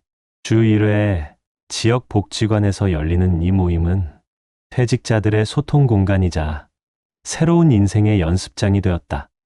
그는 강사가 아니라 같이 걷는 사람으로 그 자리에 있었다. 그러던 어느 날 모임에서 만난 한 남성이 조용히 말했다. 박 선생님, 저 사실 이혼 고민 중이에요. 퇴직하고 나니까 아내랑 너무 멀어졌어요. 그의 말에 재홍 씨는 미소 지으며 대답했다. 저도 한때 그런 기분 느꼈어요. 그런데요, 관계도 생활처럼 꾸준히 관리해야 돼요. 가족이 회사처럼 나를 알아서 존중해주지 않아요. 내가 먼저 매일 출근해야 하는 곳이 가족이에요. 그날 이후 그 남성은 다시 집으로 돌아갔고 몇 달 뒤 그 부부는 모임에 함께 참석했다. 그들은 함께 손을 잡고 말했다. 이제야 진짜 인생이 시작된 것 같아요. 그 말을 들으며 재홍 씨는 오히려 자신이 위로받는 기분이었다. 2025년 겨울, 눈이 내리던 날, 아내 선자는 새벽에 재홍 씨의 손을 잡고 말했다. 당신, 나 걷는 거 귀찮을 때도 많았는데, 이제는 그 시간이 제일 좋아. 그게 인생이야. 귀찮은 게 하루의 일부가 되는 게 행복이지. 그는 웃으며 손목시계를 가리켰다. 봐, 오늘도 멈추지 않았잖아. 그 시계의 초침은 여전히 일정한 속도로 움직이고 있었다. 마치 두 사람의 인생처럼 느리지만 확실하게. 그의 노후는 소박했지만 단단했다. 매달 연금 240만 원, 그중 40만 원은 적금으로, 20만 원은 기부금으로, 나머지는 생활비와 건강관리비로 나누었다. 집은 낡았지만 따뜻했고 식탁 위에는 매일 두 사람분의 밥이 놓였다. TV 속 뉴스에서는 퇴직 후 황혼 이혼 급증, 고령층 사기 피해 폭증 같은 기사가 쏟아졌지만 그는 리모컨을 내려놓고 아내의 손을 잡았다. 우린 그 뉴스 속 사람이 되지 말자. 그의 인생이 특별했던 건 돈이 많아서도 화려한 취미가 있어서도 아니었다. 그는 퇴직 후에도 작은 질서를 지켜냈다. 아침 식사, 산책, 감사 인사, 그리고 절제. 그 단순한 반복이 그를 무너지지 않게 했다. 2026년 봄, 손자 준서의 초등학교 입학식 날. 가족들은 모두 모였다. 아들, 며느리, 딸, 사위, 그리고 손자들까지. 그는 거실 창가에서 손목시계를 바라봤다. 이 시계, 아직 멀쩡하네. 아내가 웃으며 말했다. 당신이 안 멈췄으니까 시계도 멈출 이유가 없지. 그날 저녁, 가족들이 돌아간 뒤, 그는 혼자 커피를 내리고 베란다로 나왔다. 창밖에는 노을이 퍼지고 있었다.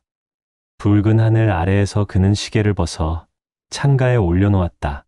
초침이 천천히 돌며 햇살을 반사했다. 그는 중얼거렸다. 시간은 흘러도 마음은 늙지 않는다. 그 말엔 후회도 자책도 없었다. 그저 담담한 평화가 있었다. 밤이 깊어질 무렵 아내가 다가와 물었다. 당신 오늘따라 시계 오래 보네. 응. 그래도 아직 잘 가네. 그건 당신이 매일 감아주니까 그렇지. 그는 고개를 끄덕였다. 맞아. 사람도 매일 감아줘야 돼. 관계도, 인생도. 아내는 미소 지으며 그의 어깨에 기대었다. 초침 소리가 방 안을 가득 채웠다. 그건 두 사람의 지난 세월이 내는 리듬 같았다. 그의 인생은 거창하지 않았다. 그러나 흔들리지 않았다. 외로움보다 신뢰를 택했고, 욕심보다 질서를 지켰으며, 삶의 속도를 잃지 않았다. 그가 늘 말하던 한 문장이 있었다. 노후는 새 인생이 아니라 지금까지의 인생이 완성되는 시간이다. 그리고 그 말을 지켜낸 그의 손목엔 여전히 오래된 시계가 있었다. 멈추지 않는 초침처럼 그의 하루도 그렇게 묵묵히 흘러가고 있었다. 최근 한국에서 퇴직 이후 가정, 관계, 경제적으로 어려움을 겪는 사례가 급격히 늘고 있다는 통계가 나와 있습니다. 예를 들어 2022년 발표된 자료에 따르면 대한민국에서 전체 이혼 건수는 줄어드는 가운데도 60세 이상 부부의 이혼 건수는 연간 약 7,900건에서 17,900건으로 2배 이상 증가했습니다. 이는 단순히 노년의 이혼이 많아진 것이 아니라 오랜 기간 함께 살아온 부부가 퇴직 이후 혹은 노후의 삶의 균형을 잃음으로써 관계 붕괴를 겪는 사례가 증가하고 있음을 보여줍니다. 또한 국내 연구에 따르면 은퇴 준비가 부족하고 사회적 활동이 적은 퇴직자들은 우울증 위험이 유의미하게 높아지는 경향이 있습니다. 더불어 은퇴 후 삶의 만족도 및 적응 수준을 분석한 연구에서 은퇴 준비 수준이 높고 활발한 사회 참여를 유지한 사람은 삶의 만족도가 유의미하게 높고, 반대로 준비 부족과 고립을 겪은 사람은 적응에 어려움을 겪는다는 결과가 나왔습니다. 한 다국적 연구에서는 활동적 은퇴, 즉 건강관리와 사회참여, 경제적 자립을 유지하는 은퇴자가 정신건강 측면에서 가장 우수한 예측 요인을 보였다는 보고가 있습니다. 이들 통계를 종합해보면 다음과 같은 핵심 메시지가 나옵니다. 첫째, 노후의 경제적인 기반의 불안정이 관계와 건강에 곧바로 영향을 미칩니다. 대한민국의 공적연금 체계도 여전히 개인의 자산이나 노동소득, 연계성이 강하며 평균 생활비 대비 수급액이 부족하다는 평가가 있습니다. 둘째, 은퇴 이후 일과 역할이 단절되면서 그 자리를 외로움, 무기력, 관계 단절이 채우는 경우가 많습니다. 이런 변화가 의미 상실로 연결되면 건강이나 가족 관계에서 갈등이 증폭됩니다. 셋째, 반대로 은퇴 후에도 구조화된 루틴, 즉 규칙적인 신체 활동, 의미 있는 인간관계, 재정관리, 가족관계 유지 등이 있는 경우 노후 적응이 훨씬 유리하다는 것이 다수 연구에서 확인되고 있습니다. 한국의 한 연구에서는 50대 이상 은퇴 예정자를 대상으로 한 조사에서 퇴직 전의 재정, 심리, 사회적 준비가 충분한 사람일수록 우울증 증상이나 재취업 압박을 덜 겪는다는 결과가 나왔습니다. 또한 해외 자료에서도 은퇴 직후 활동 수준이 급격히 떨어지는 사람은 삶의 만족도가 낮아지고, 반대로 규칙적인 사회 참여를 유지한 사람은 건강과 관계 모두에서 긍정적 변화가 나타났다는 결론이 있습니다. 이처럼 노후 준비에 있어서 경제, 건강, 관계 이 세 축이 서로 맞물려 있다는 점이 분명합니다. 경제적으로 준비가 미흡하면 건강이 위협받고, 건강이 나쁘면 사회관계가 위축되며 고립된 관계는 정신적, 신체적 붕괴로 이어질 수 있습니다.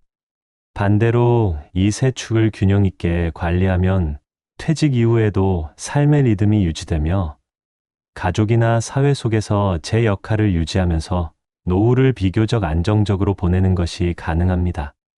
따라서 앞서 소개한 두 사례는 단순히 개인의 선택이 아니라 이 통계와 연구가 보여주는 노후 실패와 성공의 경로를 명확히 보여주는 살아있는 증거라 할 수 있습니다.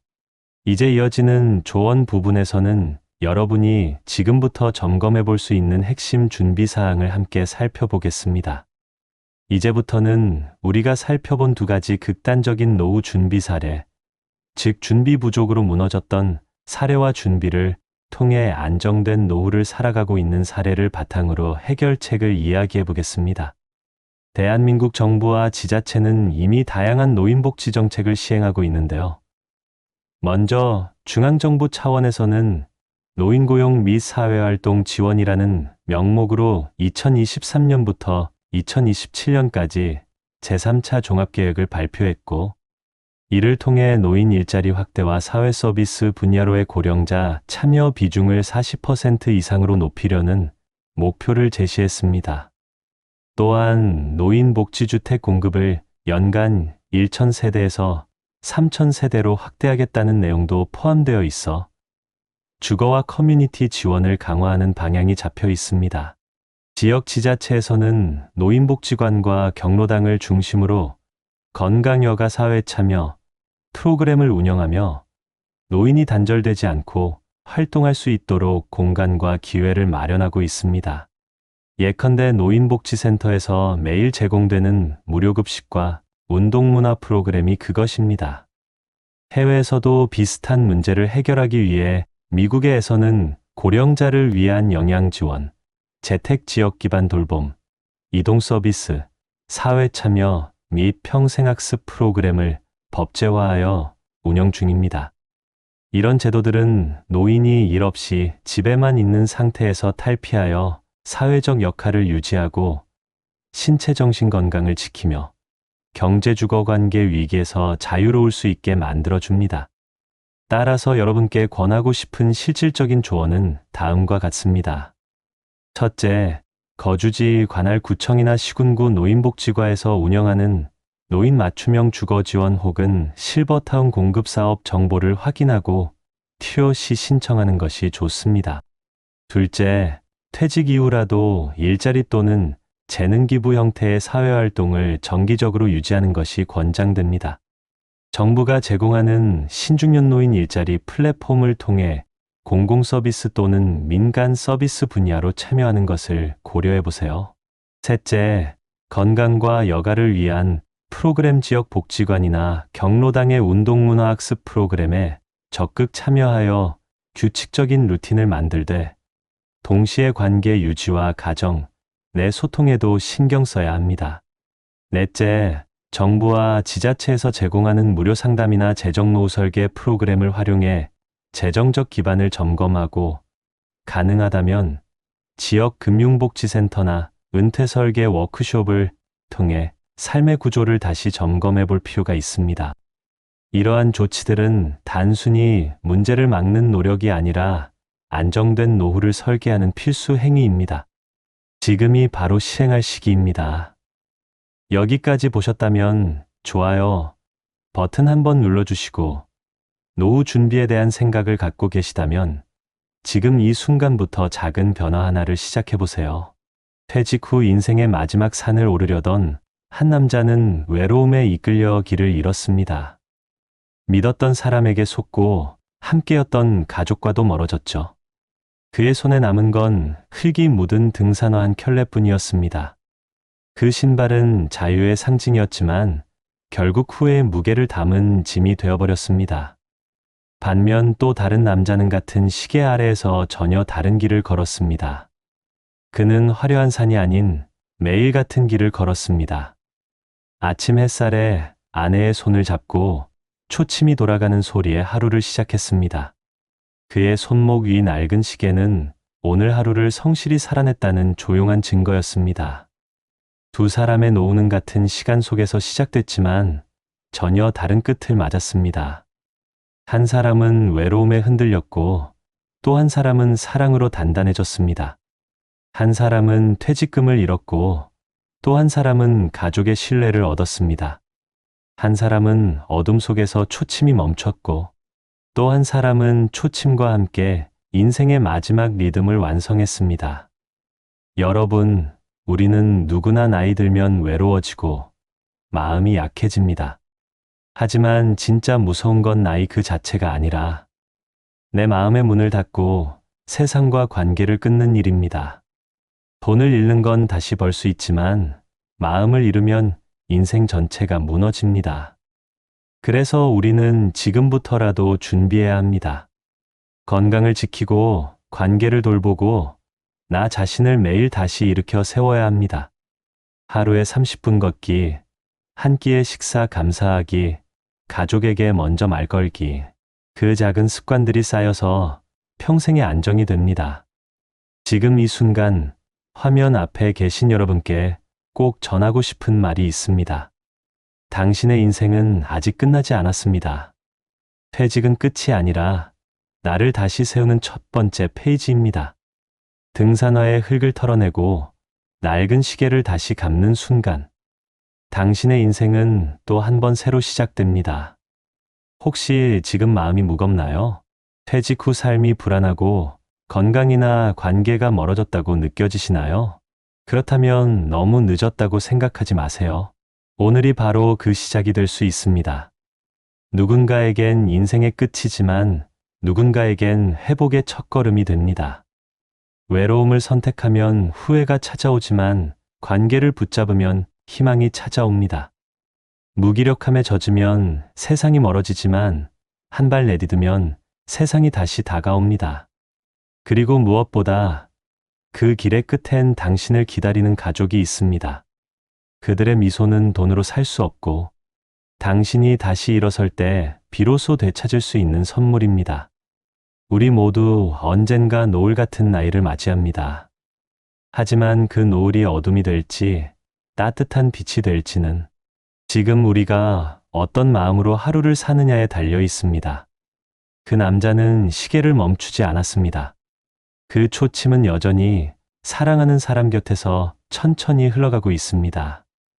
이제는 우리도 그 초침처럼 살아야 합니다. 멈추지 않고 흐르고 조금 늦더라도 한 걸음씩 나아가야 합니다. 그리고 그 길의 끝에서 그래도 내 인생 참 괜찮았다. 이 한마디를 미소 지으며 말할 수 있기를 바랍니다. 오늘 영상이 마음에 닿았다면 당신의 인생 시계도 한번 감아주세요. 그 초침은 멈춘 적이 없습니다. 당신의 내일도 여전히 아름답게 흘러가고 있으니까요. 승진 명단에서 내 이름이 빠진 순간 나는 세상에서 가장 작은 사람이 되어버렸습니다. 여러분, 혹시 이런 경험 있으신가요? 밤낮 없이 일했는데도 승진에서 이름이 빠져 있을 때 그 허탈함과 분노 남들이 박수받는 순간 나는 왜 뒤처진 걸까 하는 씁쓸한 말입니다. 최근 대한민국 직장인 조사에서도 50대 남성의 절반 이상이 공든 노력이 인정받지 못했다는 좌절을 겪었다고 합니다. 그런데 이 문제는 단순히 직장에서의 실패가 아니라 가족의 삶과 자존감까지 흔들리게 만듭니다. 특히 우리 세대 40대, 50대, 60대에게 승진, 실패는 단순한 일이 아닙니다. 곧장 해고의 불안, 경제적 압박, 그리고 건강마저 위협하는 무거운 그림자로 다가오기 때문이죠. 하지만 반대로 이 시기를 어떻게 이겨내느냐에 따라 인생의 다음 장이 달라집니다.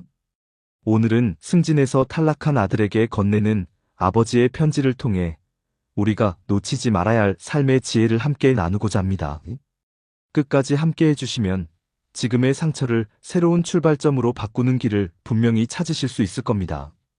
본격적인 영상 시작 전에 구독과 좋아요는 영상 제작에 정말로 큰 힘이 됩니다.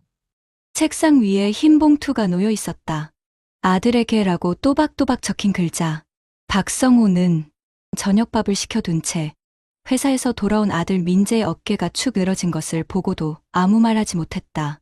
2025년 봄, 물가도 대출이자도 버겁고 병원비 영수증은 늘 두툼해지는 때 그의 집 거실에는 오래된 선풍기 바람과 씁쓸한 한숨만 맴돌았다.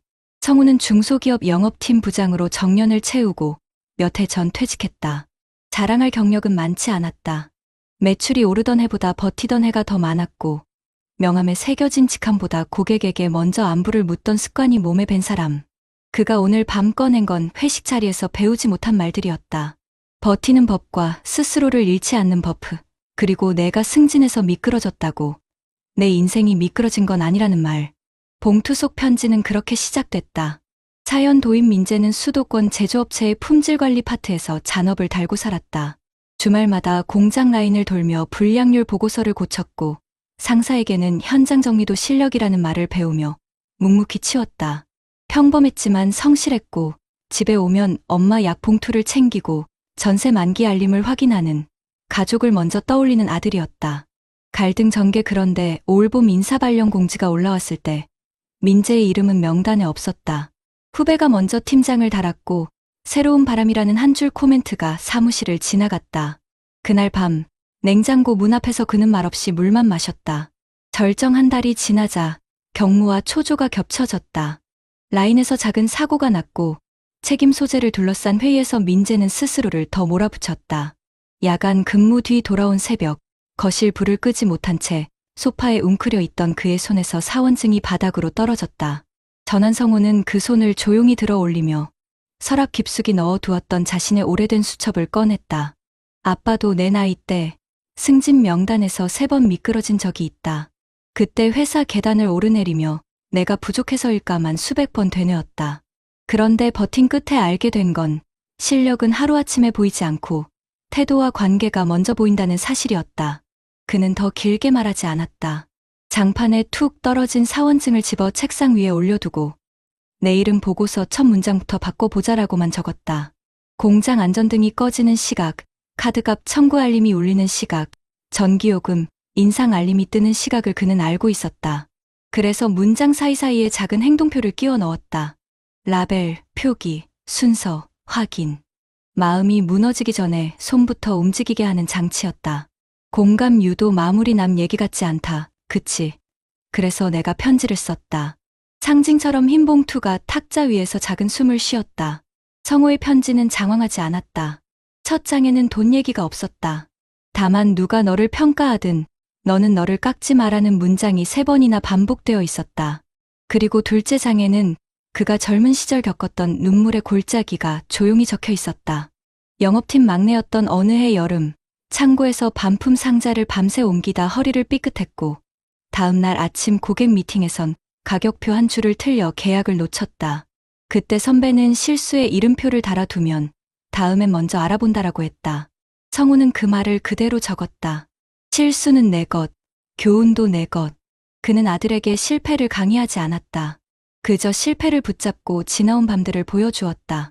퇴직 뒤 몇 해, 그는 매달 장부를 정리하며 현실을 배웠다. 식용유 값이 오르고 공공요금이 오를 때 눈을 감고 지낼 수 없다는 것. 이자 고지서가 도착하는 날이면 작은 정구 하나라도 꺼야 마음이 편해지는 것. 그래서 민재가 승진 명단에서 빠졌다는 소식은 체면보다 생활을 먼저 떠올리게 했다. 승진 수당이 오르면 병원비 부담을 조금 덜 수 있고 적금 만기 때 전세 보증금을 보태기 수월할 것이다. 그러나 그는 편지에서 단 한 줄도 돈으로 아들을 재지 않았다. 돈은 방편이고 너는 목적이다. 그는 적었다. 목적을 잊으면 방편이 주인을 먹는다. 편지 넷째 장에는 그가 영업팀 부장 시절에 배운 현장의 언어가 담겨 있었다. 사람은 성적표로 움직이지 않는다. 관계로 움직인다. 민재가 후배에게 자리를 내준 건 능력이 없어서만은 아닐 수 있다는 불편하지만 현실적인 문장도 있었다. 일은 숫자로 보이지만 기회는 사람의 입으로 온다. 그래서 그는 아들에게 3가지만 부탁했다. 첫째, 말 없는 인사를 그만둘 것. 둘째, 고쳐야 할 것을 먼저 고치고 고칠 수 없는 것은 묻어두는 순서를 배울 것. 셋째, 라인에서 사고가 나면 책임 대신 절차를 먼저 확인할 것. 그 순서는 성과보다 안전을, 성급한 정의보다 지속을 지키는 법이었고 무엇보다도 아들의 자존감을 지키는 최소한의 울타리였다. 밤이 깊어갈수록 문장들은 더 짧아졌다. 너는 괜찮다. 아빠가 알아본다. 명단이 전부가 아니다. 하지만 편지는 결코 달콤하지 않았다. 내일 출근해서 어제처럼 하지 마라. 마지막 장에는 작은 포스트잇이 붙어 있었다. 현장 순회 시간 바꾸기, 보고서 첫 줄에 선행 조치 적기, 점심시간에 라인장에게 감사 문자 보내기. 거창한 전략이 아니었다. 버티는 기술, 견디는 생활, 다시 서는 순서를 적은 메모였다. 창밖으로 새벽 택배차가 지나갔다.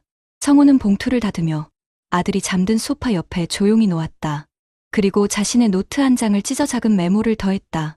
아들, 내가 이겨내도 되고 잠시 멈춰도 된다. 다만 내가 내 편인 것만 확인해라. 다음 날 아침 출근길 현관에서 신발끈을 매던 민재가 봉투를 들었다. 인사말 대신 눈을 들었다 내린 뒤 그는 짧게 말했다. 아빠, 오늘은 먼저 현장부터 돌고 들어갈게. 그 말 속에 성우는 알았다. 아직 명단에는 없지만 오늘의 한 줄이 내일의 명단을 바꿀 수도 있다는 것을. 그리고 그 바꾸는 힘은 누군가의 편지에서 시작된다는 것을 거실시계는 새벽을 가리켰다. 아침 공기는 차가웠다. 민재는 출근길 지하철 손잡이를 잡고도 눈을 감았다. 회사 건물 앞에 서니 여전히 마음은 무거웠다. 승진 발표가 있던 그날, 복도에서 들려오던 박수 소리가 귓가를 떠나지 않았다. 민재 씨도 열심히 했는데 이번엔 아쉽네요. 선배의 말은 위로 같았지만 실제로는 너는 부족했다라는 선언처럼 들렸다. 그때부터였다. 업무 하나에도 긴장이 몰려와 손끝이 떨리고 작은 실수마저 2배로 크게 다가왔다. 절정은 예상치 못한 순간에 찾아왔다. 여름 장마가 한창이던 어느 날 생산 라인에서 큰 기계 오작동이 발생했다. 수십 대의 제품이 불량 처리되었고 민재는 현장에서 중심을 잡지 못했다. 보고서 작성 과정에서 숫자가 틀렸다는 지적을 받자 그는 회의실에서 눈앞이 하얘졌다. 누군가는 무심히 승진 못하는 이유가 있네라고 중얼거렸다. 그 말이 비수처럼 꽂혔다. 퇴근길, 비에 젖은 양복 주머니에서 아버지가 남긴 편지 봉투가 손끝에 닿았다. 그 순간 그는 깨달았다. 자신이 두려워하는 것은 승진 자체가 아니라 인정받지 못하는 존재로 남는다는 공포였다. 그날 밤, 민재는 편지를 다시 꺼내 읽었다. 돈은 방편이고 너는 목적이다. 그 한 줄이 낡은 전등불 아래서 또렷하게 보였다. 아버지가 젊은 시절 반품 상자를 옮기며 삐끗한 허리를 붙잡고도 다음 날 고객을 찾아갔다는 이야기가 떠올랐다. 실수는 내 것, 교훈도 내 것. 그 말은 패배의 낙인이 아니라 살아가는 기술이라는 걸 처음 이해했다. 전환의 순간은 그 다음 주에 찾아왔다. 민재는 보고서를 제출하면서 첫 장에 작은 메모를 붙였다. 선행 조치 불량 원인 추적 완료, 예방 프로세스 보완 중. 이전에는 단순한 결과 보고서였지만 이번에는 과정과 개선을 담았다. 상사는 의외라는 듯 고개를 끄덕였다. 라인장에게는 점심시간에 짧은 감사 메시지를 보냈다. 어제 도움 주셔서 고맙습니다. 대단한 변화는 아니었지만 현장의 공기가 조금 달라졌다. 누군가 그에게 이번에는 잘했네라고 말했다. 그 짧은 문장이 그의 숨을 틔웠다. 그는 더 이상 승진 탈락을 끝으로 보지 않았다. 오히려 이 시간이 내 자존심을 다시 세우는 훈련이라고 받아들이기 시작했다. 아버지가 편지에서 적었던 말처럼 명단이 전부가 아니다라는 사실을 확인했기 때문이다. 물론 현실은 여전히 팍팍했다. 기름값은 오르고 회사 식당 밥값도 올랐다. 하지만 그는 작은 메모 습관을 이어갔다. 라벨, 표기, 순서, 확인. 눈앞에 일을 붙잡아 두는 그 습관이 하루를 버티는 힘이 되었다. 시간은 조금씩 민재의 편이 되어 주었다. 2달 뒤, 그는 작은 프로젝트의 책임자로 발탁되었다. 정식 승진은 아니었지만 동료들과 의견을 조율하고 보고서를 대표로 발표하는 자리는 그에게 새로운 자존감을 심어주었다. 발표를 마친 뒤 박수 속에서 그는 무심코 다시 아버지의 봉투를 떠올렸다. 그 안에는 여전히 같은 문장들이 있었다. 너는 괜찮다. 아빠가 알아본다. 이제 민재는 아버지의 편지를 단순한 위로가 아니라 하나의 지침으로 읽는다. 실패는 내 것이지만 교훈도 내 것이다. 그 말이 그를 일으켜 세운 것이다. 그리고 그 편지를 건넨 아버지 역시 정년 후 퇴직금을 생활비와 대출 상환으로 거의 다 써버리면서도 꺾이지 않고 하루하루를 살아낸 증인이었다. 중소기업 영업팀 부장으로 화려한 성과는 없었지만 끝까지 버티며 회사를 지킨 아버지의 인생이 그 편지 한 장에 고스란히 담겨 있었다. 여러분, 이 이야기가 남 얘기 같으신가요? 사실 지금도 수많은 직장인들이 같은 고민 속에 살아가고 있습니다. 승진 탈락은 곧장 해고나 퇴직으로 이어지지 않아도 마음속에서는 이미 내가 밀려났다는 절망을 낳습니다. 하지만 기억해야 합니다. 명단은 사람을 결정하지 않습니다. 우리가 붙잡아야 할 건 자존감이고 그 자존감은 작은 메모, 한 줄의 편지, 누군가의 짧은 격려 속에서 다시 살아납니다. 아버지가 아들에게 전한 편지는 결국 이렇게 말하고 있었습니다. 명단에서 빠져도 내 삶에서 빠지지 마라. 이 메시지는 우리 모두에게 필요한 말이 아닐까요? 여러분 어떠시나요? 위의 사례는 정말 비참하고 서글픈 인생 아닌가요? 하지만 지금부터 소개해드리는 사례는 정반대의 선택으로 행복한 노후를 보내고 있는 분을 소개해드리겠습니다. 경기도 안산에 살고 있는 김상호 씨, 올해 66살입니다. 상호 씨는 한 대기업 전자부품 회사에서 영업관리팀장으로 정년 퇴직을 했습니다. 특별히 눈에 띄는 성과가 있었던 건 아니었습니다. 늘 묵묵히 현장 직원들과 부딪히며 고객사와의 거래를 지켜내는 안전한 손 역할이었습니다. 젊은 시절 동료들 사이에서는 승진은 느리지만 안정적으로 간다는 말이 그의 별명이기도 했습니다. 퇴직을 앞두고 받은 퇴직금은 1억 5천만 원. 주변 동료들 가운데 일부는 이 돈으로 곧장 상가를 분양받거나 무리하게 음식점을 열었습니다. 하지만 상호 씨는 달랐습니다. 그는 회사에 다니던 시절부터 노후 대비를 조금씩 준비해왔습니다. 30대 중반부터 꾸준히 적립식 펀드를 들었고 40대 초반에는 연금저축에 가입했습니다. 월급에서 빠져나가는 돈이 많아 당장은 빠듯했지만 그는 눈앞의 넉넉함보다 먼 미래의 안정이 더 중요하다는 생각을 버리지 않았습니다. 그렇다고 그의 인생이 항상 안정적이었던 것은 아닙니다. IMF 외환위기 때 회사 전체가 구조조정 칼바람을 맞았습니다. 함께 입사했던 동기 2명이 명예퇴직을 택했고 그중 1명은 퇴직금을 부동산 투자에 넣었다가 순식간에 날려버렸습니다. 그 모습을 본 상호 씨는 크게 충격을 받았습니다. 나도 언제든 잘릴 수 있다는 불안감이 뼛속 깊이 들어온 겁니다. 그날 이후 그는 생활 습관을 바꿨습니다. 불필요한 소비를 줄이고 아내와 함께 가계부를 꼼꼼히 적었습니다. 명절 때마다 무리하게 선물을 돌리던 것도 멈췄고 가족 외식도 한 달에 한 번으로 제한했습니다. 아이들 교육비가 가장 큰 부담이었지만 그는 빚내서 과한 사교육은 절대 하지 않는다는 원칙을 세웠습니다. 특히 50대 초반에 맞이한 건강 위기는 그에게 또 다른 전환점이었습니다. 야근과 출장으로 위험이 심해져 병원에 입원했을 때 그는 돈은 다시 벌 수 있어도 건강은 되돌릴 수 없다는 사실을 절실히 느꼈습니다. 퇴원 이후 그는 술자리를 줄이고 주말마다 아내와 함께 동네 공원을 걷기 시작했습니다. 그 작은 습관은 시간이 지나며 그의 체력을 지켜주는 기반이 되었습니다. 2018년 부동산 시장이 한창 뜨거웠을 때 주변 지인들은 상호 씨에게 권했습니다. 퇴직 전에 미리 상가 하나 사두는 게 최고야. 나중에 임대료 받으면 연금보다 낫지. 실제로 같은 부서 후배 한 명은 대출을 끌어다 작은 상가를 샀습니다. 하지만 2023년 경기 침체와 함께 공실이 늘어나자 후배는 이자도 못 내 힘들어하는 모습을 보였습니다. 반면 상호 씨는 유혹을 뿌리쳤습니다. 그는 아내와 함께 긴 대화를 나눴습니다. 여보, 퇴직금은 절대 한 방에 날아갈 수 있는데 쓰지 말자. 안정적인 흐름이 필요해. 그래, 우리 나이엔 모험보다 확실한 게 좋아. 연금처럼 꾸준히 들어오는 게 있으면 마음이 편하지. 그는 결국 퇴직금을 안전자산과 연금 상품으로 나눠 넣었습니다. 일부는 은행 정기예금으로, 일부는 연금저축계좌에 추가 납입했습니다. 남은 돈은 생활비 비상금으로 두었습니다. 2025년 현재 물가는 꾸준히 오르고 있습니다. 전기요금과 가스요금 인상, 식료품 가격 상승은 많은 은퇴자들에게 큰 부담이 되고 있죠. 하지만 상호 씨 부부는 비교적 여유로운 생활을 이어가고 있습니다.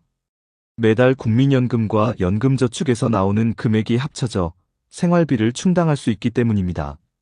무엇보다 큰 차이는 마음의 안정이었습니다.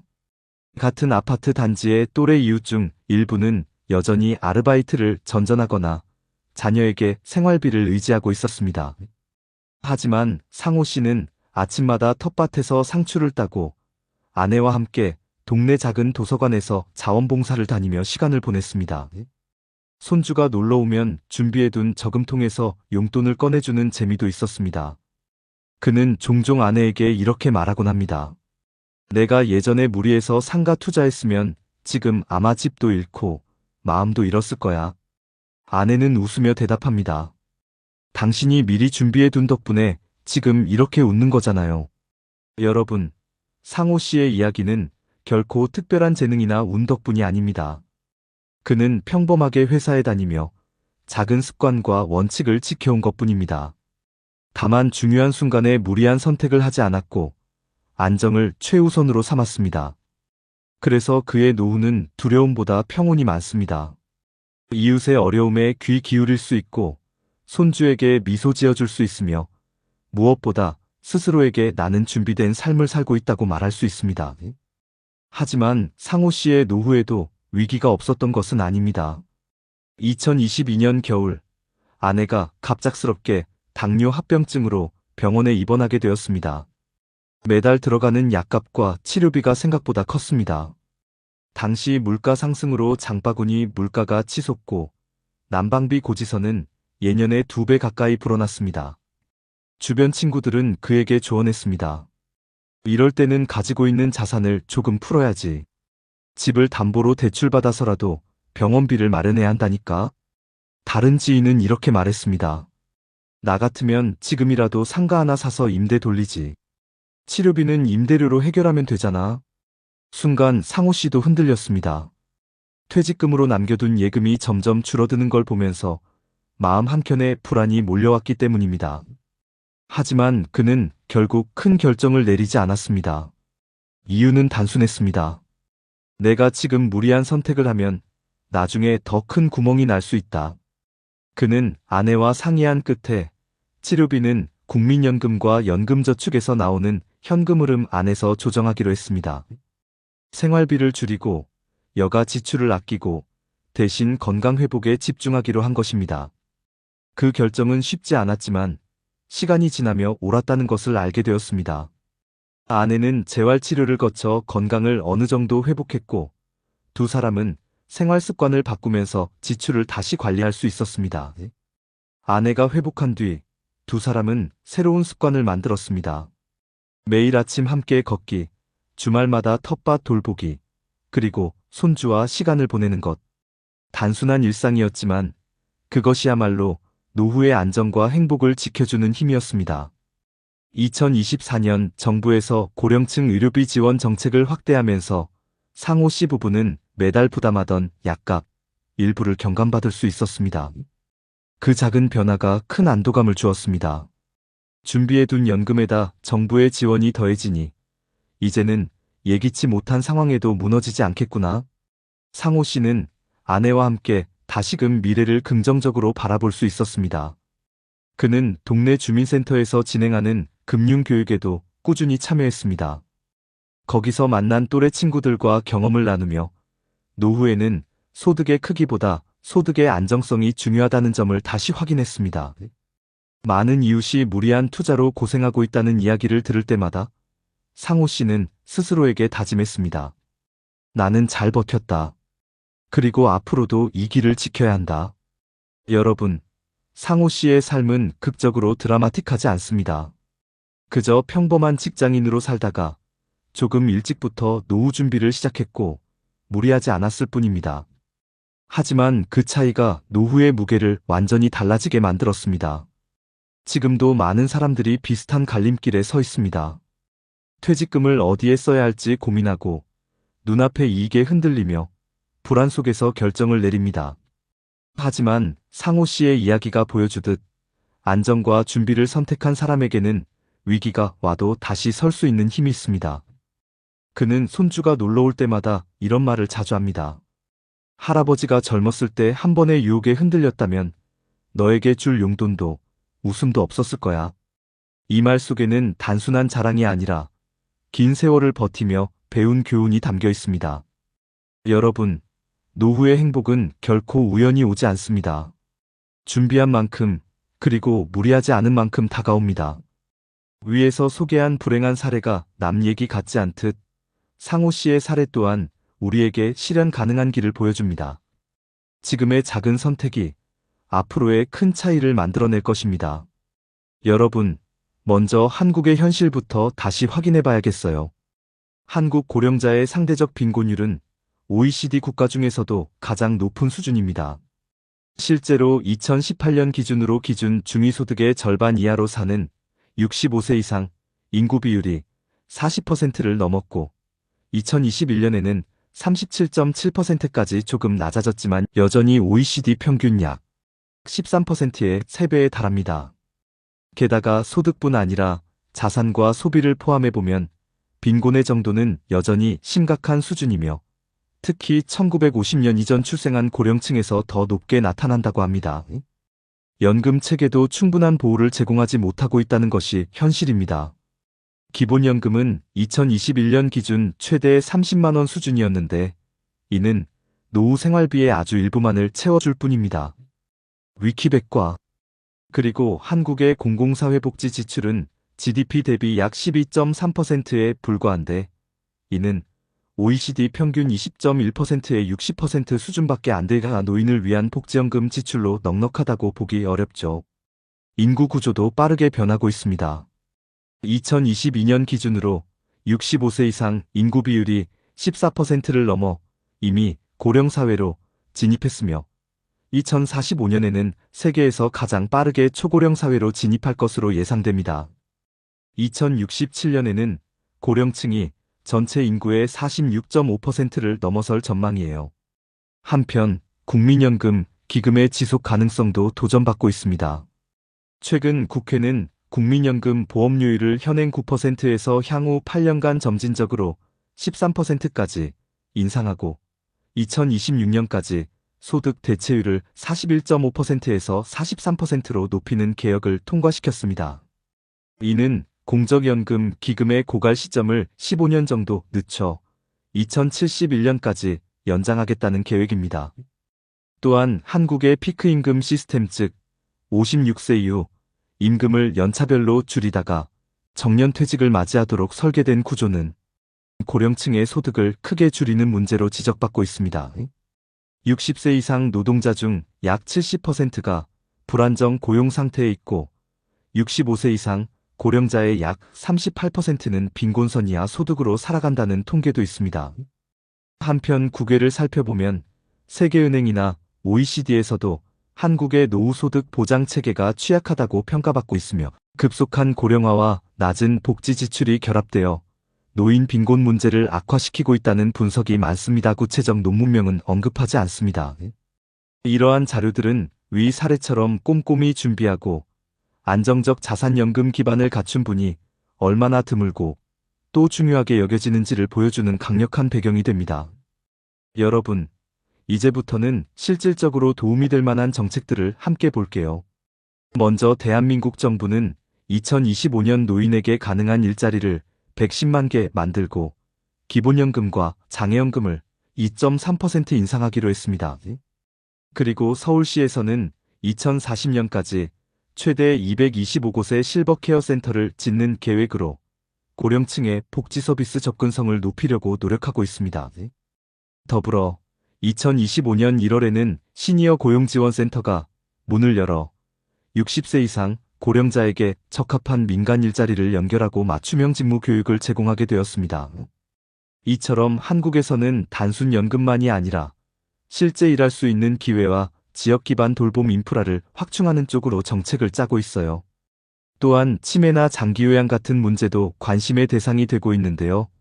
한국은 이미 장기요양보험 제도를 통해 65세 이상이나 만성질환자에게 요양 서비스를 제공하고 있으며 이를 통해 병원 의존을 줄이고 지역 중심 돌봄을 강화하려는 정책적 기반을 마련해놨습니다. 여기에 더해 최근에는 치매 돌봄 체계를 건강보험과 연계해 구축해 나가며 지역사회 내 안전망을 강화하고 있습니다. 해외 사례를 보면 일본은 2000년부터 노인 장기요양보험 제도록 마이너스 텀 케어 인슈런스를 도입해서 공라이프 케어부터 예방, 주거복지까지 지역 기반 통합 서비스를 제공해 왔습니다.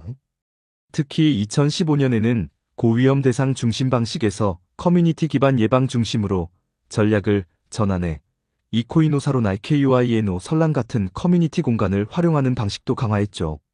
또 일본은 후레아이 키프 FUREAI KIPPU라는 시간에 기반한 지역 통화 시스템을 통해 고령자를 돕는 행위에 일정 시간을 적립하고 그걸 나중에 본인이 돌봄이 필요할 때 사용하거나 가족에게 이전하는 상호부조 기반 프로그램도 도입했습니다.